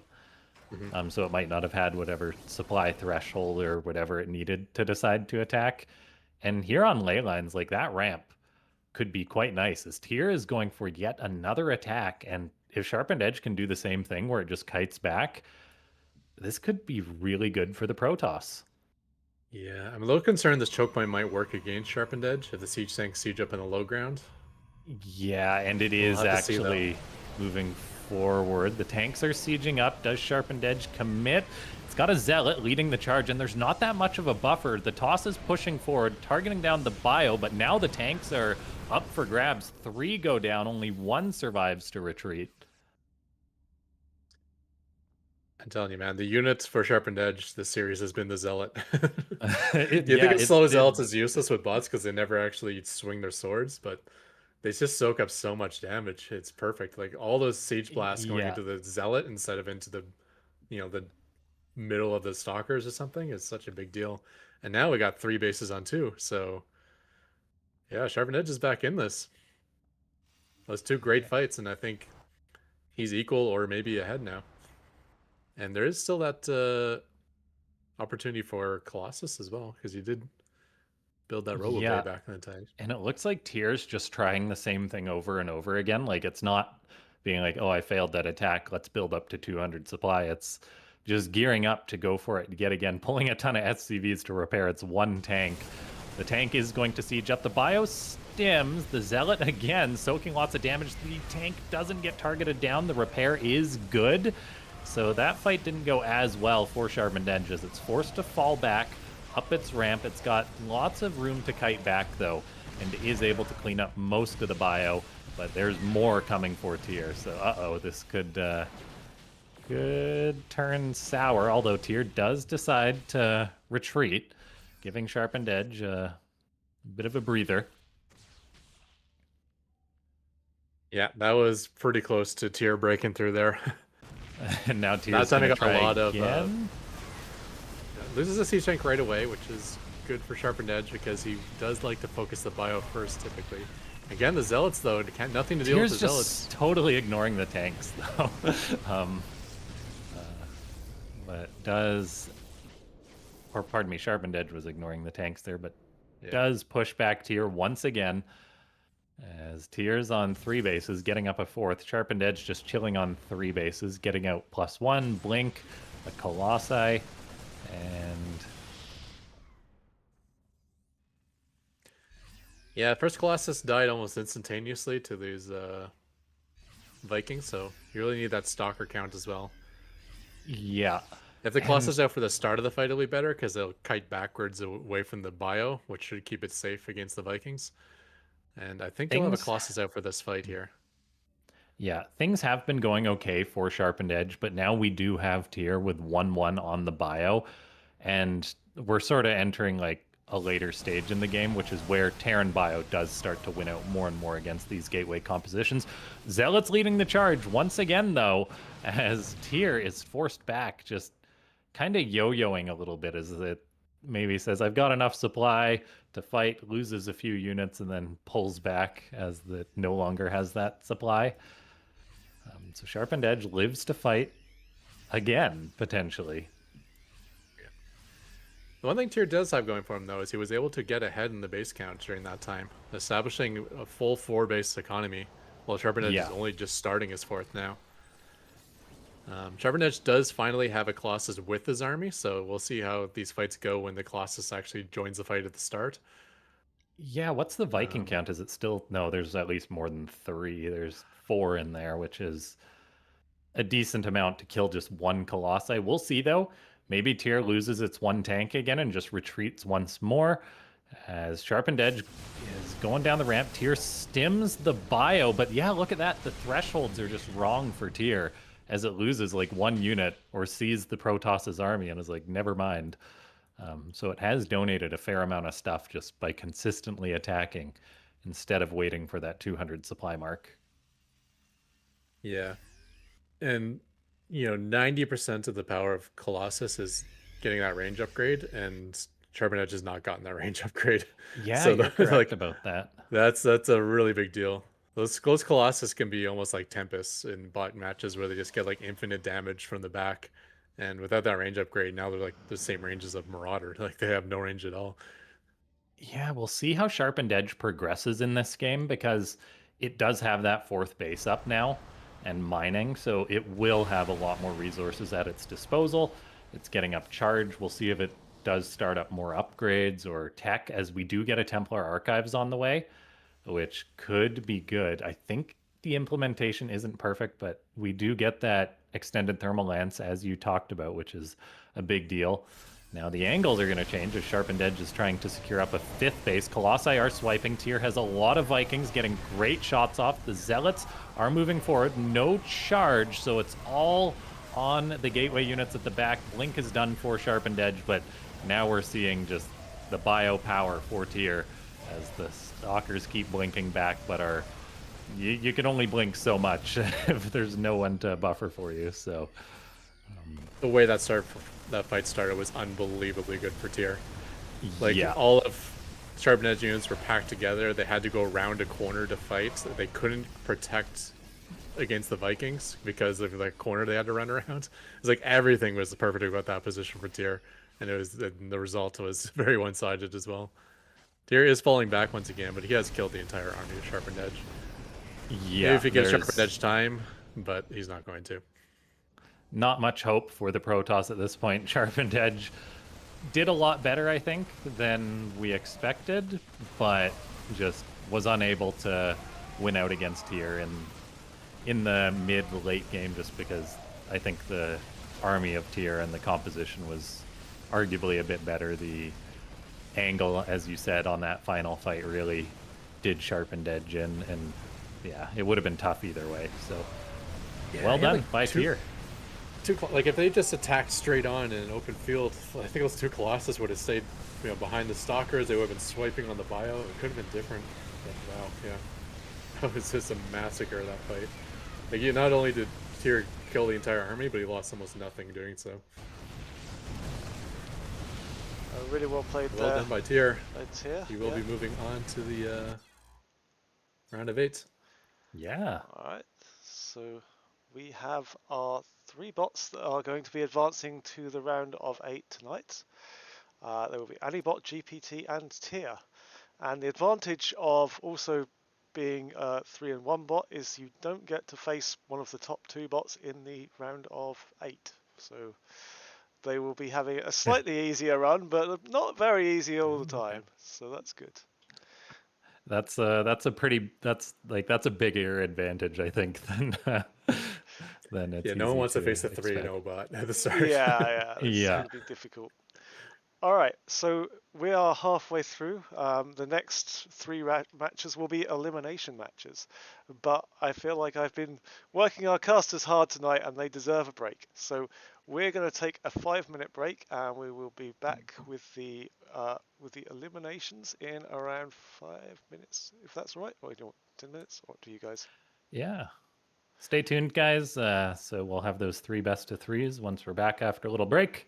Get yourself some drinks, some snacks, some more popcorn, and yeah, click the like button. Check out the AI Arena Patreon if you do want to support the scene. Basically, AI Arena is the bot scene. So yeah, that's a great way to support it, and that's linked below. Cool. All right. Right, see you in We will 5. be right back.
Hey everyone, welcome back.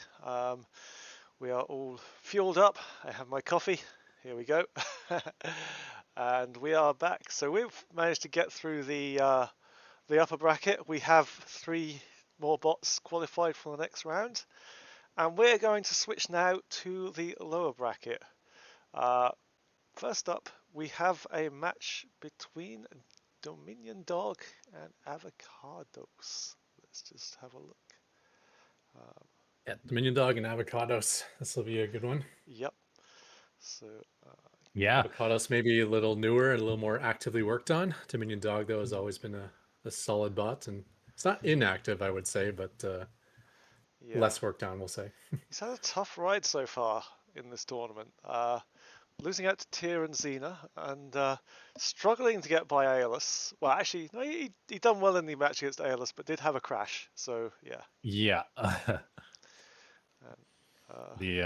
The crash, the dreaded crash for bots that maybe aren't updated too often. Yes. So I Oh, and that guess could visit him again, depending on could, the yeah. map that he selects. If I know, like my bot's a Java bot as well, and I know there's an issue on one particular map, and I wonder if that's what he's running into the crash on. That's Do you entirely know what possible. the issue is that's causing it, or? I don't. I did have There's a map where there's a rich Vespian wall, or sorry, a rich mineral wall right next to a gas geyser. So the Java algorithm thinks that that's a base that you expand to, and then it gets caught in an infinite loop trying to figure out Oh, how to okay. place that. Yeah, it's like an unexpected scenario basically for the algorithm that decides where to place bases. Yeah. So hopefully he won't run into it this time, but we'll see. All right, let's take a look at the game. Give us 1 sec. Is it torches? I don't know. It's a map where it's like vertical spawns on the right, and then there's like these bases that are behind mineral walls.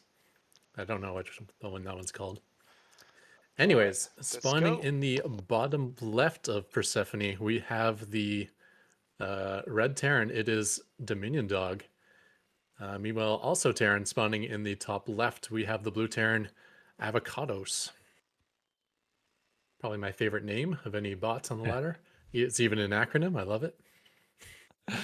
Some of the bot names really are awesome. Just that, like, if you open the activity page or the homepage of AI Arena, you'll see like a new bot's been uploaded, and some of the names just take you back for a moment.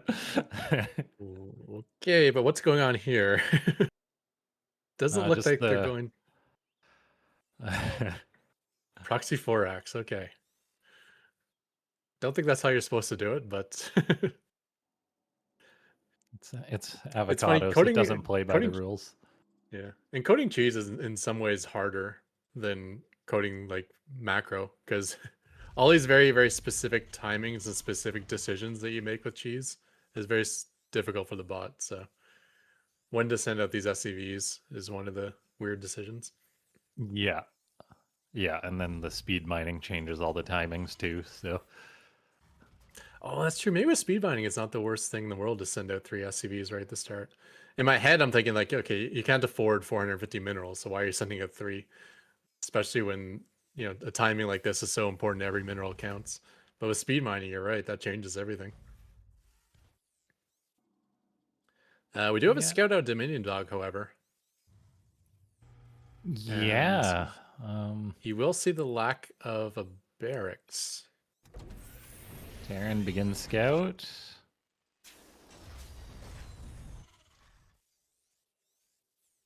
Avocados is already producing those Marines. Dominion Dog is going for its own expansion, unfortunately. So not basically waiting for a scout before deciding whether to do that. We do actually get the command center.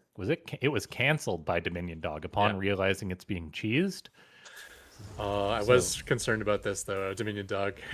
Well, I've seen him when he does this against other races. He immediately cancels the command center and then walls off his natural ramp.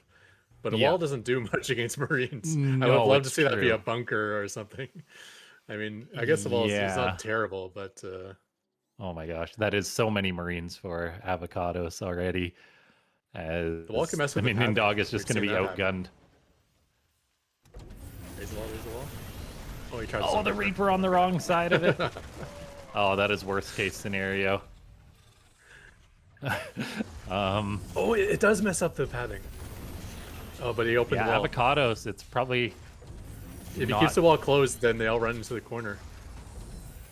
Okay. Does the Marine change things at all? Yeah, Avocados wants to get the Marine. Now it's going to shoot the depot. SCVs are coming forward, so they're a target. The Marines aren't pathing down, and they are actually breaking that wall down, so the Minion Dog, I think, is probably just dead here. Yeah, we got something coming out of the factory. A siege tank. I don't think that's going to help much against this many Marines. Reinforce 4 at a time. But, yeah. Honestly, all Dominion Dog had to do was keep the wall up. If he didn't keep opening the door, then all his Marines would have got stuffed in a corner. Because I can see that Avocados doesn't have that that pathing decision to like run onto the ramp before trying to get into the main. Oh, well done, though, as... Yep. Yeah, that a wall is not enough to save you against mass Marines. No. Zealots and Lings, it is, but not enough against the Marines. Yeah. Yeah, Avocados. Marines can shoot over the wall, and then repairing the wall is also terrible because you're just sending all your Yeah. SCVs to their death as well. Just keep the damn thing closed. Like. But oh no, it's Yeah. There was that pathing issue with the Avocados. If he kept it closed, yeah. they would have all pathed into the corner and been stuck there. All right, let's have a look at game number 2 of this series.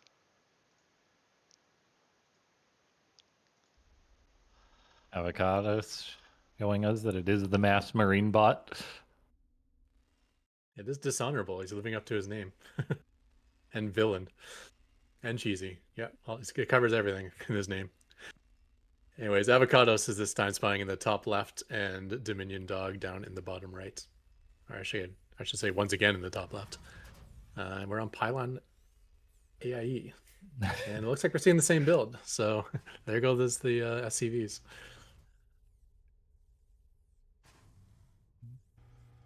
One of them turns around, funnily enough, and then Yeah, it kind of did that last time in the middle of the map too.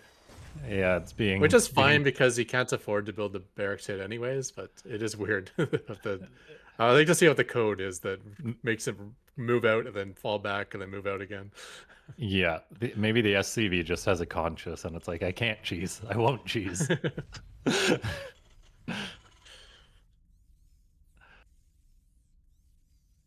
Yeah, the timings work out fine, though. Like, that third SCV does get there in time for the third racks. Dominion Dog scouting again, but we saw in the previous game that isn't necessarily enough to save Dominion Dog. Yeah. I mean, if the wall keeps opening and closing like last time and the Reaper's not dead, I could see that kind of working out for Dominion Dog. Getting some free kills there, some free regen every time he goes back down the ramp. But yeah, it looks like it's going to be a command center once again. So I suspect a similar scenario as in game 1. Maybe it's a smaller map and he gets a scout down quicker. The other problem is he cancels the command center, but he doesn't have anything to spend that money on. So it's almost better to leave the command center there just as a distraction. I guess it builds the depots with the command center, but like Protoss bots do this, Zerg bots do it. It's a common thing in the bot meta just to say, I'm being cheesed, cancel the command center, as Dominion Dog does now. But it's like, are you almost better off just like always delaying your command center a little bit or building it on the high ground and floating it down instead? Versus like taking the hit of 100 minerals when you cancel it. Yeah. I'm more worried about how do you spend those 300 minerals when you get them back. Like, so you need to cancel it and immediately build a barracks. It was the wall, 100%. But Reaper and Marine are shooting. Injured Reaper pulls back. No grenade by Dominion Dog. And it does take a lot less damage early on. We're getting another Marine being produced, but Avocados has got a lot of men with guns. And they are running up the ramp. They're already working away on that depot. The Reaper is going to try and be a hero, but eats a shot and then just says, I need to regen. And the wall is being worked on. It's at least soaking lots of damage, buying time, but I don't know about this one. No And tank this started map yet. doesn't have the pathing problem either, so he's not like running down to the corner every time the doors close. Yeah, the SCV pull is decent to force the Marines back a little bit, while the one Marine of Dominion Dog got some shots off, but still no tank got started because the gas SCVs got pulled.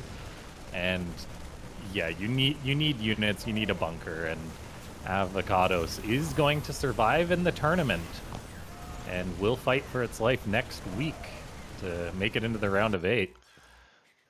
Yeah, Yeah. quick and painless. Putting the Dominion Dog out of his Yeah. misery. Yep. Yeah, guys, we have our tournament villain, and our tournament villain is Avocados.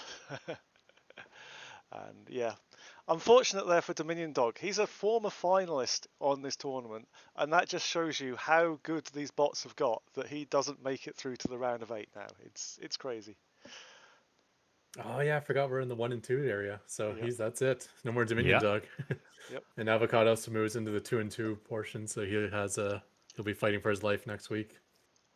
Very Interesting. sad to see Dominion Dog go, but it's exciting that Avocados may be able to rise a little bit, and it's one of those bots that could have like a deep run potentially, just with like being a bit of a one build wonder, as long as you do the one build right, and your opponents haven't maybe experienced it to that extreme before. Yeah, I'm Yeah. wondering though, because we do get an update period between kind of like this round and the round of 8. So it's possible if bot authors know that they're possibly going to be facing Wicked Bot, it's probably easier to code a response to that. Yeah, it's true. But at the same time, that it'll depend on the draw, right? Yeah. Avocados hasn't advanced yet either, but like for example, you draw against Sharpened Edge or someone, if Sharpened Edge makes it through, or one of the other bots that maybe isn't as actively updated, like they're not gonna necessarily hard counter you, and you can even fine tune your cheese potentially if you make it into the round of 8. So it's Absolutely. we'll see. We'll just see where it lies after next week and what our round of 8 looks like. All right. Next up, we've got a bot, our random bot, Xena. Seeded fourth, but had a bit of a rocky road so far. Only beaten Dominion Dog, and lost against Sharkbot and Benbot BC, and is now facing elimination.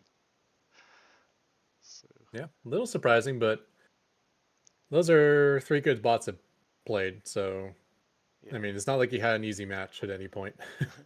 Nowadays in the Definitely. 1 and 2 area, maybe it's a little bit easier for him. I'm not sure. Yeah, they're like if you look at the losses too, both Sharkbot and Benbot are two actively developed bots, whereas Xena maybe doesn't get as many updates these days, and that maybe shows a little bit of authors putting in their hard work. So we'll see if the constantly updated Wicked bot can cause an upset here. Yeah, Wicked Bot. Again, so lost against Eris and Anibot. Sorry, it's saying it's won against Anibot. That's a mistake. It lost against Anibot. I apologize. Beat Aeolus. Again, like had some very tough opponents so far. So, but yeah, there's not many. This one's going to make me sad. I don't want to see either of these bots go. I know, right? Xena and Wicked Bot are 2 of my favorites. Yeah. Xena is always a good bot. I love random bots. I love the way it's developed. But Wicked Bot has just come in and absolutely been shown some amazing strategies, even though it's taken the losses. But you know, it's definitely one of my favorites. Yeah, it's Yeah, exciting to see Wicked Bot because he's doing something new, which Yeah. is I nice. He's think doing things that other bots have never done. Because his medevac micro, his bunker defense, it's all brand new the way he implemented it. So it's pretty cool. Yeah. regardless of the And he's a result, strong bot. Yeah. Wicked bot has won. I think has won the hearts of many. So The we'll tournament. Yeah, we see could have whether kicked him out of the tournaments after the Eris match, and he would probably be happy with that because he put up a really good fight against one of the best spots out there. You got for your first tournament, that's got to feel amazing. Although I would say Mhm. it would be a little unfair to get him into his first tournament, give him a best of one against the second best spot on the ladder, and then say you're gone. Sorry, that's not what we do here, guys. All right, let's have a look at this game, shall we? get started.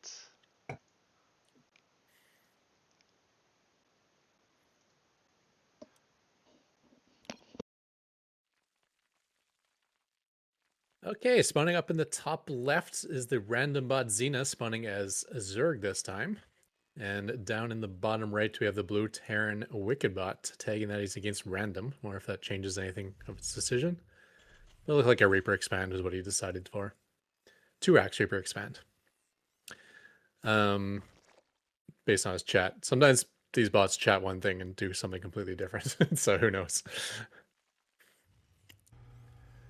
Yeah, Xena does usually pick its strongest build as it's looking to get aggressive here against Wicked Bot. It is interesting that Xena rolled Zerg, arguably its strongest race, due to just having solid macro and just really refined Zerg builds. So we'll see. Maybe Wicked Bot's Reapers can get some damage done or buy some time so it can play it out, because I do think Wicked Bot has a lot of potential if it can make it to the mid to late game against Xena. Yeah, I don't think a Ling Flood or anything of that sort would work versus Wicked Bot, as he likes to open 2 racks, but this could work, which is a Burrowed Roach play, which I'm guessing is what he's going for. I guess it could be some Ravager Rush or something, but I'm guessing Burrowed Roaches. It's very popular in the bot meta. And it does make me a little concerned just because Wicked Bot is, like, I think it has maybe shown weakness in that it doesn't like to scan either, which is essential against Burrowed Roach play. So that's somewhat concerning. And it does actually go for the expansion. I thought it said like 2-2-1-1, like, or two racks before Expo, but it did actually, which is a little strange. Maybe I misread that chat tag, but well, it's hard to say. Maybe he wanted to go 2-on-1 after expand, so yeah, we do at least get a bunker up at the front of the natural, which is definitely important to defending this. The Reaper's scooting around, checking for proxies, not running across the map to identify that this is a rush. And this will be a great test for the new bot. If it can see this rush is coming and respond accordingly, the main thing I think will just be ensuring that the bunker gets loaded and stays alive. As the Reaper's coming on in, it will see no natural, and it's going to jump up this cliff, see a couple of roaches, and says situation under attack. Okay, it did say Reaper expand, so 2-1-1, so wanting to get out that quick bio, but man, oh man, it's going to be in some trouble. A bunker is being constructed on the high ground, which is nice, but the Terran's really lacking units here. It built the reactor prior to building any other units, so it's going to have like 2 Marines to defend against what is 7 Roaches, the speed mining powered, super optimized rush of Xena. yeah. I mean, it is a 1-base Protoss, so that high ground bunker could come into play. He could lose his natural base and still survive on the ramp and still be in the game. But yeah, do the Marines get in the bunker? 4 Marines. I think they should. Yeah, okay, Marines in the bunker. This is one of the things I like about it. He only puts them in the bunker when they get pushed back this far, and he's got good repair micro. Yeah. Unfortunately, the Marines weren't in there, or it wasn't full of Marines yet. Now it's up to 4. Yeah, lots of SCVs are dying repairing the bunker. However, there is enough to actually hold on, which is quite good. The damage is high enough from the Marines to sort of force the Roaches back and underground. SCV production was very heavy early on, so it can lose a fair few, but the losses are starting to mount as Wicked Bot gets knocked down to 16 workers. We'll see if it can maintain production, get up enough units to hold the line, all the while Xena is just reinforcing more and more Roaches. One actually dies as the damage is high enough and the burrow is not completing. So some Roaches are dying. It's not a flawless attack by Xena using that burrow mechanic. And another one dies. Yeah. And like losing SCVs is terrible, but this is a scenario where it's okay to lose SCVs, you know? You lose half your SCVs, you're still 2 orbitals against a 1-base Zerg, which is fine. As long as it's not cutting into your Marine production, which I think it might be at this moment, as he's prioritizing SCVs. Yeah. Wicked Bot has had weaknesses with like SCV death spirals in the past where it loses workers and just replaces them. Xena's transitioning though. It's still building roaches, but it's also building drones back at home, so this might actually weaken further attacks. Another roach dies attempting to burrow. The targeting from Xena is really nice, killing the SCVs en masse, but Yeah. Wickedbot's staying alive, which is honestly the main concern at this point. Yeah, the bunker's not definitely not going down, but every time he pops in here, he gets like 2 to 4 Oh, where's the SCVs. repair? Okay, it does get saved. And he's, like you said, he's losing roaches, which is a little surprising when you have burrow and there's no detection. Yeah, you really shouldn't lose any, but I guess it's just the pathing isn't quite working out. Something really nice for Wickedbot 2 is that it's also keeping its marines, like its supplementary marines, behind the bunker. So many bots run them forward and they'll just die, like get picked off by the roaches, whereas if they're sitting in the back, they're getting damage done, they're staying alive. We're now getting stim from Wickedbot. We're getting more SCVs produced, so it's trying to get that count back up. Xena's going back in for it once more, though. Roaches are still dying as this trade continues on. The Zerg is getting up a hatchery behind this, as now we're getting a Marauder from Wickedbot. I think that's actually quite a big deal. Even a single Marauder being added in could be enough to tip the scales to making this more decisive defense. Yeah, but for some reason, Marauder's staying on the high ground, which I don't like. Get in there. Yeah, man. that's maybe it's trying to stay near the other bunker. It does path down. That's so important for Wickedbot. Yeah, because it's getting to the point where these SCV kills are really significant because he has lost a, like, there is a new base coming up for Xena as well. Yeah, like that's why Wickedbot really needs more decisive cleanup so it can macro out of this. Because he's down to 13 SCVs, which honestly, if there wasn't a second hatchery, I'd say that's fine, as bad as that sounds. But now there is a second hatchery, so we need to see some more decisive fights here. And the targeting on the Marauder is quite nice. Oh no! The Marauder was key to actually getting some roach kills here, and I think Wickedbot just might be out of money. There's nothing left to repair. It looks like it. The bunker falls, and the Terran is going to fight at the natural, but oh yeah, stimming the bio forward into unkillable roaches is not a good idea. So we are getting the fast forward, which means the Wickedbot is dead. And yeah, very close hold, like just barely was Xena able to overpower there. Yeah, I mean, well done by Xena. That you know, fighting at the bunker, but not actually trying to kill the bunker. Just using each one of those waves of attacks to kill SCVs until it just got too far out of hand. Yeah. Well, we did see some roaches go down there, which is good. Shows it can be done. But if he'd have had a scan, I think Wickedbot would have stood a good chance of winning that. If you could scan for those. Yeah, that's why the Marauder was so Yeah, key. If yeah. like, especially if you got a second Marauder, then we all of a sudden we'd see roaches dying before they can burrow, and then that can you know balloon on itself as well and become gigantic for Wickedbot. Unfortunately, a balloon the other direction for him. So Yeah. Xena is up 1-0 now. All right. Well, let's just get the other game loaded up here. One sec. Yeah, guys, if you haven't already, while we load into that next game, click the like button. If you're watching the VOD or whatever, leave a comment and click like on that too. And yeah, if you want to support AI Arena, where all these bots live and play, check out the Patreon link down below. Do all those nice things. All Hang right. on, guys. Victory Screen said Wickedbot won. I was reading in chat. Someone did say that, yeah. Wait. Maybe after this game we go back and take a look. Yeah, because I Is mean, there a like, chance that I mean, possibly. All right, let's. did he let's, fully eliminate him, or did you leave the game? I didn't catch it. Maybe I'll. we'll go maybe back I'll and watch the check VOD that during after this one, but let's go with this one for the moment. Okay.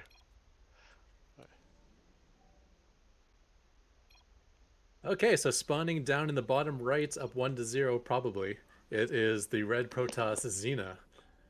Meanwhile, up in the top left, we have the blue Terran Wickedbot, who, unless there's some reevaluation of game one, he is on his last leg here. He must win the next two games to stay in this tournament. Yeah, Xena's a very tough draw on elimination ground, but we'll see whether Wickedbot can make something happen or not. Like, it had the makings of a good defense in game number 1.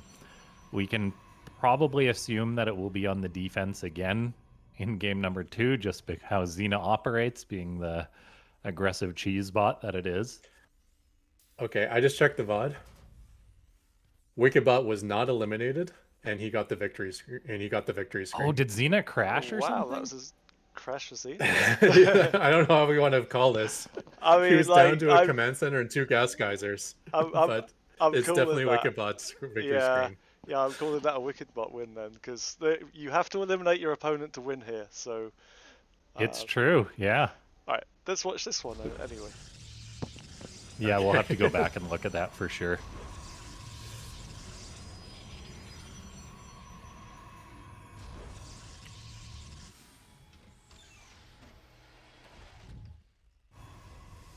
Throw a screenshot in chat. Okay, anyway, No, so Xena did spawn as Protoss this time, so he's got, what is that, 3 gates on the way into Cybercore? I'll be looking to do some aggressiveness. I think both Xena and Wickerbot are really good with like the low tier units and the micro, so that makes this kind of an interesting match. I don't think we'll ever see like a Bow Cruiser versus Tempest fight here, but we'll see some good low tier 1 unit fights. Oh, so look, it's gonna be a 4 gate, so 3 gates at home, 4th one out on the field to supplement the fast warp-ins.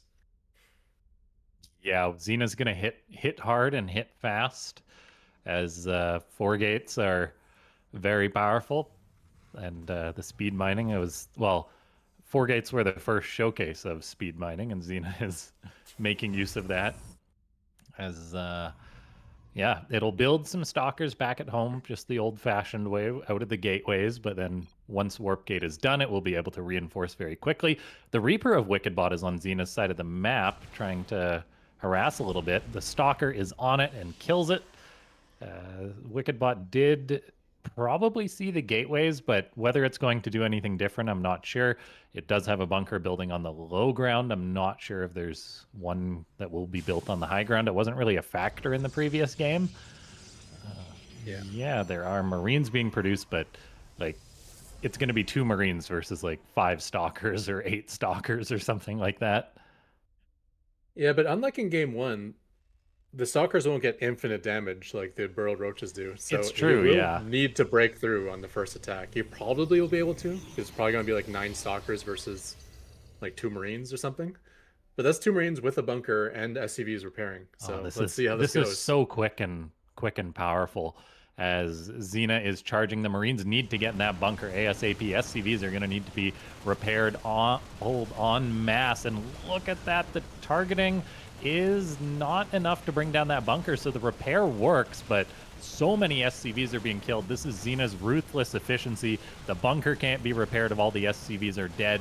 And now Wickedbot is in a lot of trouble. It's trying to target down that last injured Stalker. There is at least a bunker on the high ground, but now there's nothing to put in it.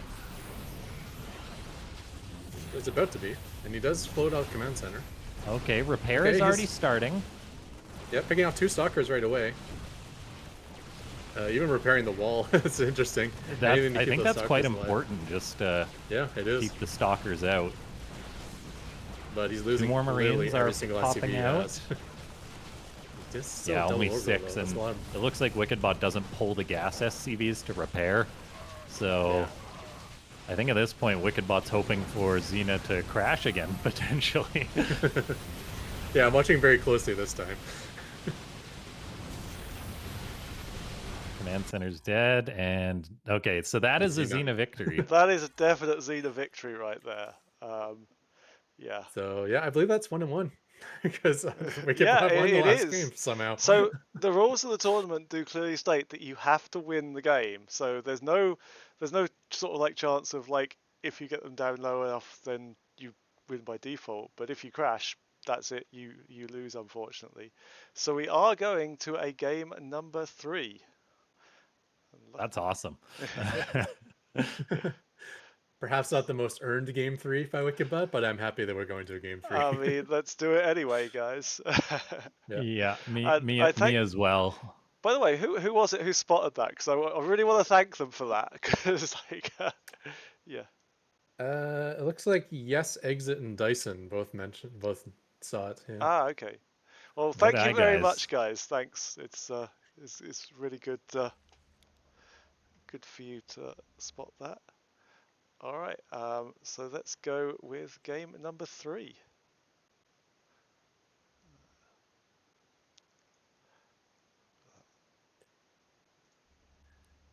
Okay, once again, spawning as Zerg up in the top right, we have the random bot is Xena, and Wikibot is down in the bottom left this time. Came close to actually holding that Mass Stalker thing. I think if he lost all of his SCVs but held that ramp, he might have been in a good spot. Because double orbital is still pretty good for like double muling. It's pretty good mineral Yeah, income. it's just crazy He how just ran out powerful of SCVs. that attack is from Xena. Like Yeah. the two Marines literally can, or the however many few Marines that Wickedbot has out is just like they just do not deal enough damage to kill the stalkers, No. which is crazy. But it's just like the fact that Xena made use of Warp Gate, like it's like Warp Gate's done, instantly warp in 4 stalkers, so then you have like 8 at the quickest timing possible. Yeah. I mean, we saw 4 gates in the bot meta for a while, and to be frank, they were terrible. And then Scarlet came into the bot scene and just made a bot that did a proper 4 gate, with speed mining, with the, proxied fourth gateway for the fastest warp ins with the proper build order. And all of a sudden it became way, way scarier. And bots have adapted to that. They're like, oh, okay, that's how you do a 4 gate. And now there's a bunch of bots that do more or less perfect 4 gates with speed mining, which combines to a lot of stalkers really quickly. Yeah, like it's yeah, like it's interesting because like how a pro gamer's insight can arguably help them if they do program a bot, which like yeah, there's sort of like two sides to it, being a good programmer and then having good game knowledge and bringing it all together. And Yeah. Like yeah, the old it's 4 gates, the only thing you could say about them is that there were 4 gateways. Other than that, almost everything was done wrong in terms of efficiency. And then when Scarlet brought not only like a perfectly efficient build, but also brought speed mining into the game at the same time, it's like, oh my god, I'm getting hit by 16 stalkers before the 4 minute mark. What the hell is going on? How do I survive this? Yeah, that bot went. I think she went straight to number 2 on the ladder when she brought that onto the ladder. No one could deal with the 4 gate. okay. Reaper's scooting around, does engage the queen, but it might actually die, so Yeah. that dies quite quickly. The weird thing is against Eris, we saw like such amazing Reaper value. Made 3 of them and Yeah, got like a million kills, but now he's just suiciding them all each match. yeah, I think it's probably just because Wickedbot is playing against random, like it doesn't want to open the 2 Rex Reaper against a random bot, which is strange Mm, because I've definitely seen it do it in a TVT, definitely seen it in a yeah. TVZ. So maybe it's just TVP the author doesn't like the 2 Rex Reaper opening or something, which is because otherwise they may as well just do it against random if they do it against every race. But maybe it's just something they haven't updated or changed yet.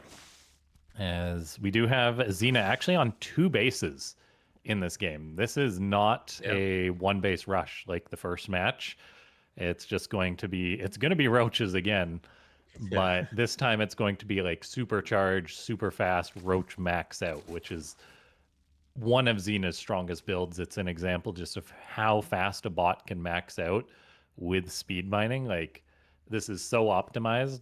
Like it's gonna be a ridiculous amount of Zerg against not much Terran bio, and we'll see if Yeah. Wickedbot can do something. Yeah, it's going to be like 10 times scarier, but it will be against probably a bot with Metavax and Stim, so that will help. Will it help enough? I don't know. And Marauders. That Marauders actually be a really big deal. Yeah, we'll see too. Like I don't think Wickedbot will be able to hold the natural, but again, the high ground ramp, there's the bunker there. There's always a chance, and there is going to be a lot of damage here. So if the bunker can be repaired and the bio can put out all that damage with the Marauders Yeah. and maybe even Stimpack this time, we'll see as Wickedbot is going to be getting attacked very soon. I kind of expect the bunker to hold, but I expect all the SCVs to die trying to keep it Yeah. held. Okay, We'll the see. Here we go. bio is in the back, dealing lots of damage, forcing roaches underground. Not many SCVs are pulled initially, and they're actually struggling to get around the bio. Wickedbot loses the bunker, unfortunately, and now the damage is being spread out across those roaches as they take the hits and then they burrow. SCVs are being pulled, kind of, as they're attempting to start a new bunker. Xena's had all its roaches forced underground, but oh man, there's the pop. As they all pop up, the bio was right underneath them. And yeah, Wickedbot is in some trouble. Yeah.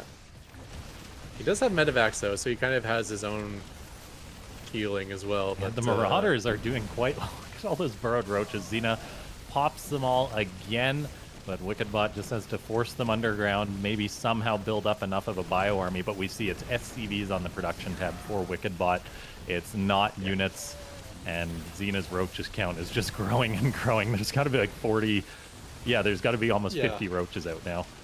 this is not a one base Zerg this time either, so losing all your mining No. at your natural base is gigantically bad for Wickedbot here.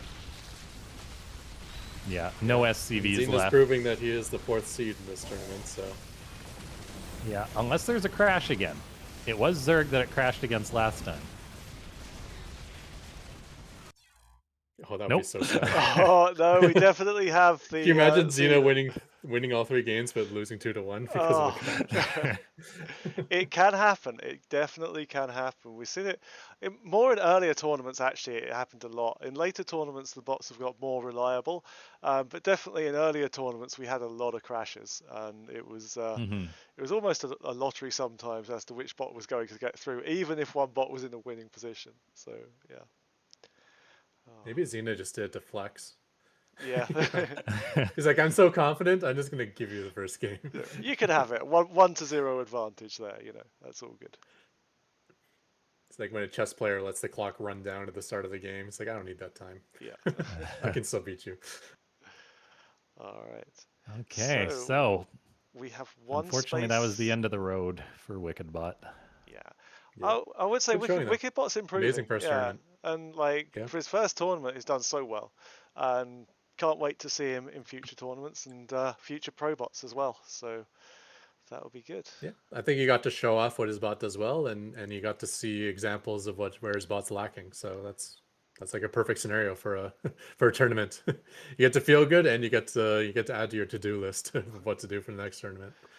Definitely. So here's one bot I did not expect to see here. It is Sharkbot. Taking the win against Xena, but losing against Sharpened Edge and Zozo. 2 very strong bots, certainly. But, I guess it's slipped down the seedings a little bit.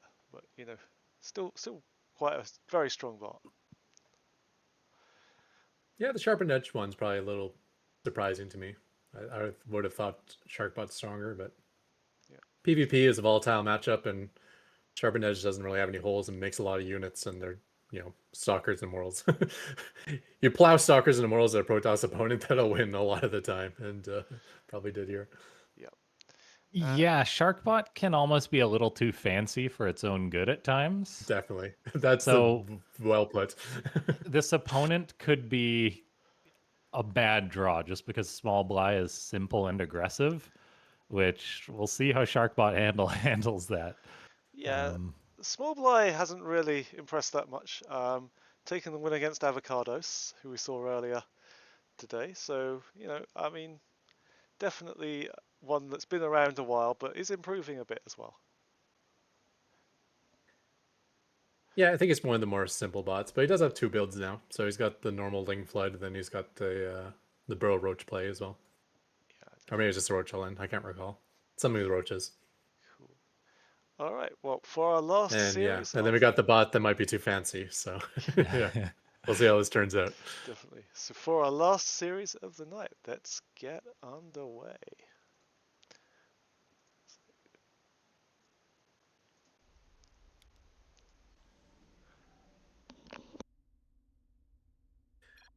Okay, speaking of Sharkbot, he is the red Protoss spawning up in the top left of Pylon. And down in the bottom right, we have the cheesy Zerg. It is a small Bly. Going down early pool and quick gas, which makes me think it's probably going to be the Ling Flood, but I don't think small Bly has amazing build orders either, so it could still be the Roach play. I'm not sure. I think it's going to be roaches just because we've purely seen roaches from it in this tournament. So Yeah, okay. um, Well, that gas is too early if you're going Roaches. it, FYI, it, to any other it bot is, offers. yeah.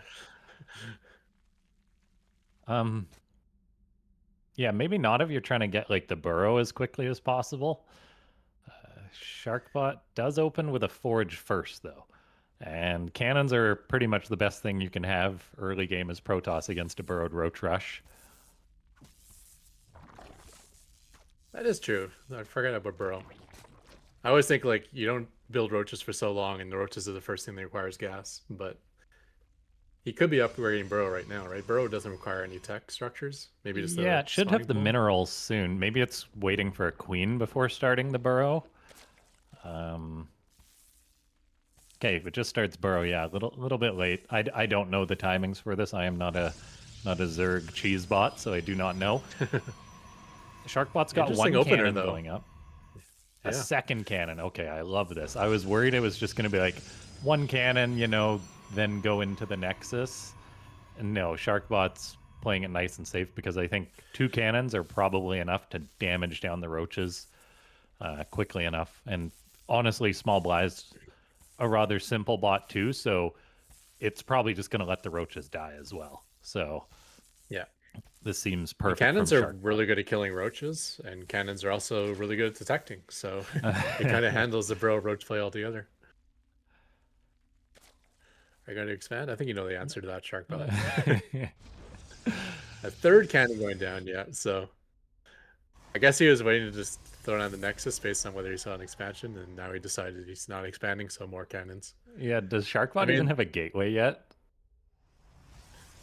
No, it's just like no. cannons for days. 3 on the low ground, 2 on the high ground. I got a backup plan even if my natural gets breached.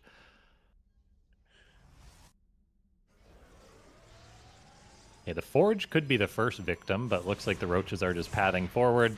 And oh my gosh, they're just ignoring the Well, they cannons tried to too. run by. So maybe those second cannons for Sharkbot were a very smart decision in case anything got by, but Yeah, I wonder if that's a specific counter to Small Blind. Maybe when Small Blind sees counters, or sees cannons, he just runs by. He runs to somewhere where he's not detected. So if yeah, he ran into the main, he would run into just more cannons again. I'm actually very happy to see this for Sharkbot because I feel like in so many games and series of it, it's like Sharkbot's like a really good Protoss bot. It's got this awesome late game, and then it just dies. So I'm happy to see the bot having a nice defense and probably having this game on lock, to be honest. Like, Yeah. Small Bly doesn't have a macro follow up. It's just going to keep sending roaches. Eventually, the queen will walk across the map. And yeah. And these are roaches that don't want to attack near cannon. Oh, there's the first attack out of a roach. So we saw a little bit of shield damage for the first time for 4 minutes into this game. And yeah, I think we've got our victor for this one. If you guys haven't already, so. click the like button on the stream as we watch roaches run into their death nonstop. But honestly, after game 1 of Xena versus Wikibot, we can't call any match over. It's true, yeah. That's actually a great point. No matter how over it looks, Sharkbot could always just bug out and crash. Well, he's going to lose his forge. That's something. He will be on a full 2-base economy with 0 units lost by the time he loses that forge. But at least it won't be a perfect game out of Oh, he lost a probe as well. 2 probes. Queen number 2. Now there's 2 queens, actually. Oh, now the queens are gonna run forward. Kinda. Yeah, so you won't get the forge. Although it looked like that queen wanted to sit back and poke away at forever, but I guess not. Now we've got He's probably Void trying to Rays. transfuse here as well, even though that was removed from the game. Yeah. I mean, these extra bases at least being intercepted. I think we can speed up at this point. Yeah, it's pretty. This game is looking 100% over to me. Unless Even we a Void Ray out now. literally get a crash from Sharkbot, I think it's pretty much in the bag. And yeah, it just kind of goes to show that rather simple cheeses, which this is, it can be a good cheese, but a simple cheese, they can be countered by simple measures too, just like some cannons. GG. Yeah, nice win there for Sharkbot. I don't know if Small Bly has any other builds. I hope he does, but we'll see. Right. I mean, that Link Flood could work if he picks it up. Yeah. Because, like, it's not like those cannons are behind a wall or anything at the start of the game. They're more or less exposed to being surrounded by Zerglings. Yeah. With that said, it was a lot of cannons. It was. There were 4 on the low ground and 2 on the high ground as well, just in case one got through. So, yeah. Yeah, I think we might not necessarily get such a perfect defense in game 2 from Sharkbot, because I think that was just like a forge opening, and then it's like, okay, I've got a forge, so let's build cannons. But who knows? Maybe if it opens with a gateway or something, we'll get a different like response, which might not be as strong as the mass cannons. Yeah. All right. Well, let's, Yeah, absolutely. But I feel like he did that forge opening because he's playing Small Bly. It just feels like a really good choice. You know, cannons are the perfect answer to Burrow Roaches. all right. Well, let's see. Anyways, spawning in the top left here, we have the red Protoss Sharkbot up 1-0. And Small Bly trying to stay alive in this tournament, must win the next 2 games. He is the blue Zerg in the bottom left. A little bit closer rush distance this time, which should favor Small Bly, help him a little bit. Once again, pull into quick gas, which I'm guessing is going to mean Burrow Roaches again. Yeah, I wonder if Sharkbot has some kind of, like, I don't know how Sharkbot selects its builds. Like, I don't know if it has a memory like lots of other bots or what. But clearly it's selecting the good one here.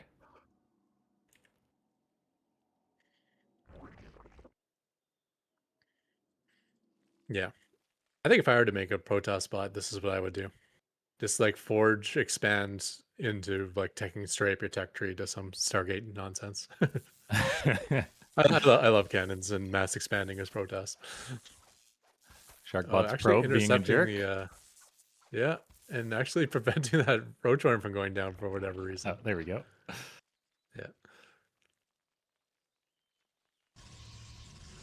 Yeah. Probe actually does leave this time though, so okay, it's coming back. I was about to say, because last time it hung around and waited until it saw the roaches.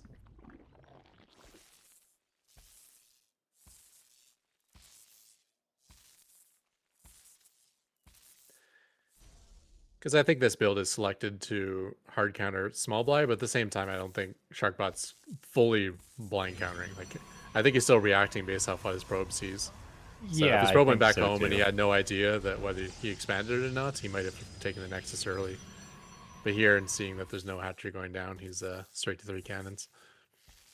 Yeah, and Sharkbot's a very old bot. I'm sure the author has witnessed cheeses like this many times and planned accordingly.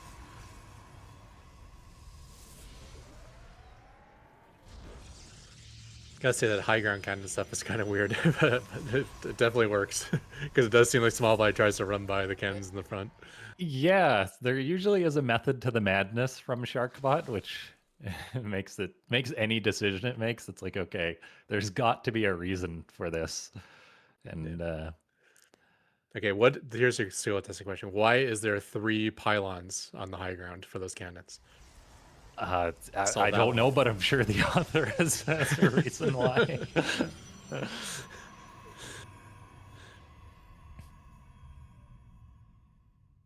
Certainly doesn't need the supply when he doesn't even have a gateway yet. That's for No, sure. it is. I don't know. Maybe it's because it's Sharkbot, and that's all. That's all they do in the late game anyway, is build cannons and pylons. So, like, yeah, there's two more going up. That's a good. That's a good gotcha question. I can't explain that one. Is that Roachworn a threat of dying? Because that thing's It been flashing for a while. could Okay, be. no, Are the it's roaches still, just it's running still a by? waste. Where are the roaches actually? They have they not been constructed till now?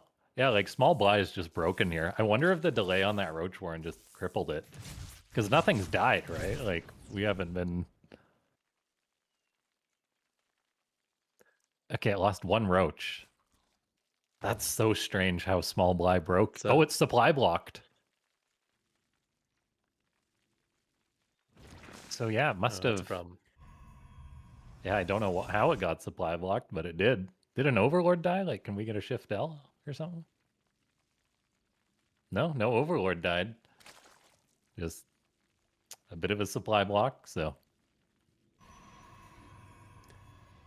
Yeah, he's immediately supply blocked again with no second overlord in the production window, so I guess he'll unsupply block himself by funneling roaches to their death. So that's one way to it's get out of true. supply block. It is a self-solving problem.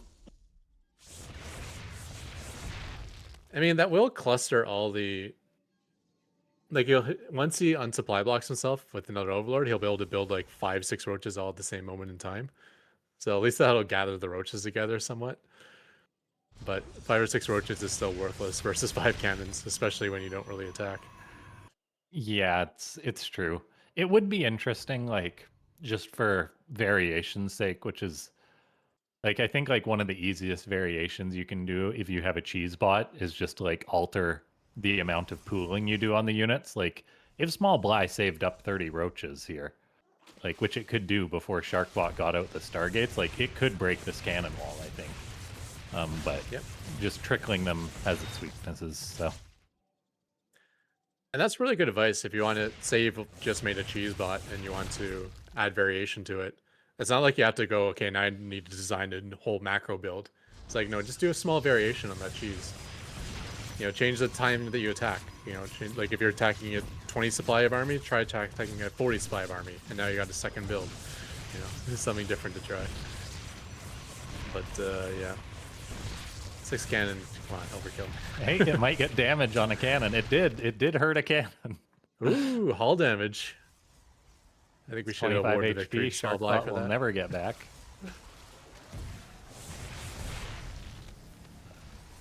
Yeah, guys, thanks so much for tuning in to this day of StarCraft bots. It's been a longer one, but yeah, thanks for all sticking with us through all these best of threes. I think the results of this one are pretty clear. Yep. Mass void rays going in to finish the job. Hopefully they don't get distracted by too many roaches. Distracted by overlords.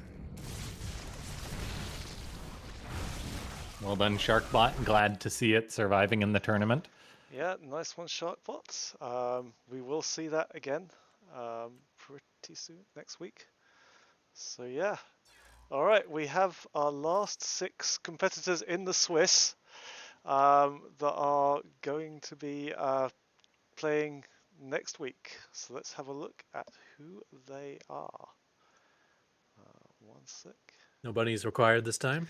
Actually, we Oh do no, I guess we require. still Yeah, need the yeah, bunnies we're to requiring align them. buddies. You Okay. know, yeah, we've got buddies coming up. So, And there's advanced. is there no repeat matches, or can we have repeat matches No, for there this won't be round? any repeat matches. So what we will do the draw, and I will try to make sure my best that we don't have, but I won't guarantee it until I've done a full check. But Okay. going into the draw, we will have Zozo, GPT, and Sharpened Edge from the top bracket, who lost today. Joining them will be Avocados, Xena, and Sharkbot, all taking a win from the lower bracket. So it's upper. It's like the victors of the 2-1s against the losers of the 1-2s, or no, it can be anyone can the against anyone. okay. So yeah, right. So we only need six bunnies today, so I'm just going to have to prepare my tin. Just toss a couple of bunnies. Yeah, go fly off bunnies. So we have 1, 2, 3, 4, 5, You and might cut it 6. as you said that, so it sounded like you censored yourself. So Go! fly off, That's bunnies! what we heard. No, the bunnies have got into the stream. That's it. The ones that are discarded have got on the stream, and then they've like buggered everything. All right, so let's have a look at the draw for 1 second. So Zozo will be number 1, GPT number 2, Sharpened Edge number 3, Avocados number 4, Xena number 5, and Sharkbot number 6. All right. So I will have to just unblur my screen, so you'll have to see how terribly messy everything is in my room right now. Else you won't be able to see the... And we have our tin. So we have, first up, it's number 6, which is Sharkbot. And Sharkbot has faced Xena, and I think Sharpened Edge before. Xena, Sharpened Edge, and Zozo. So up against number 4, Avocados. So yes, that is a confirmed matchup. Sharkbot will play Avocados. And next up, it is going to be number 5, Xena. And coming up against number 3, Sharpened Edge, which and they have not played. They have not played. So the next 2 I like that matchup. That'll be good. Yeah, that's going to be a fun one. And the next 2 is going to be number 2, which is GPT.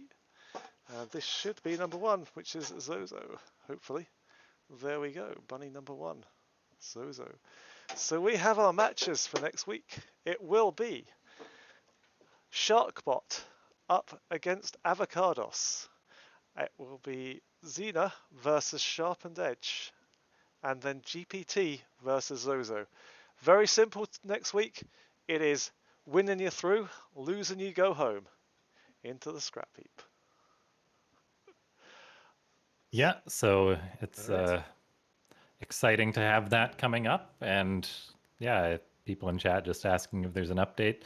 There's updates for the bots after the round of 8, unless I'm mistaken. So the authors who know they're through can already start maybe planning or updating if they wish.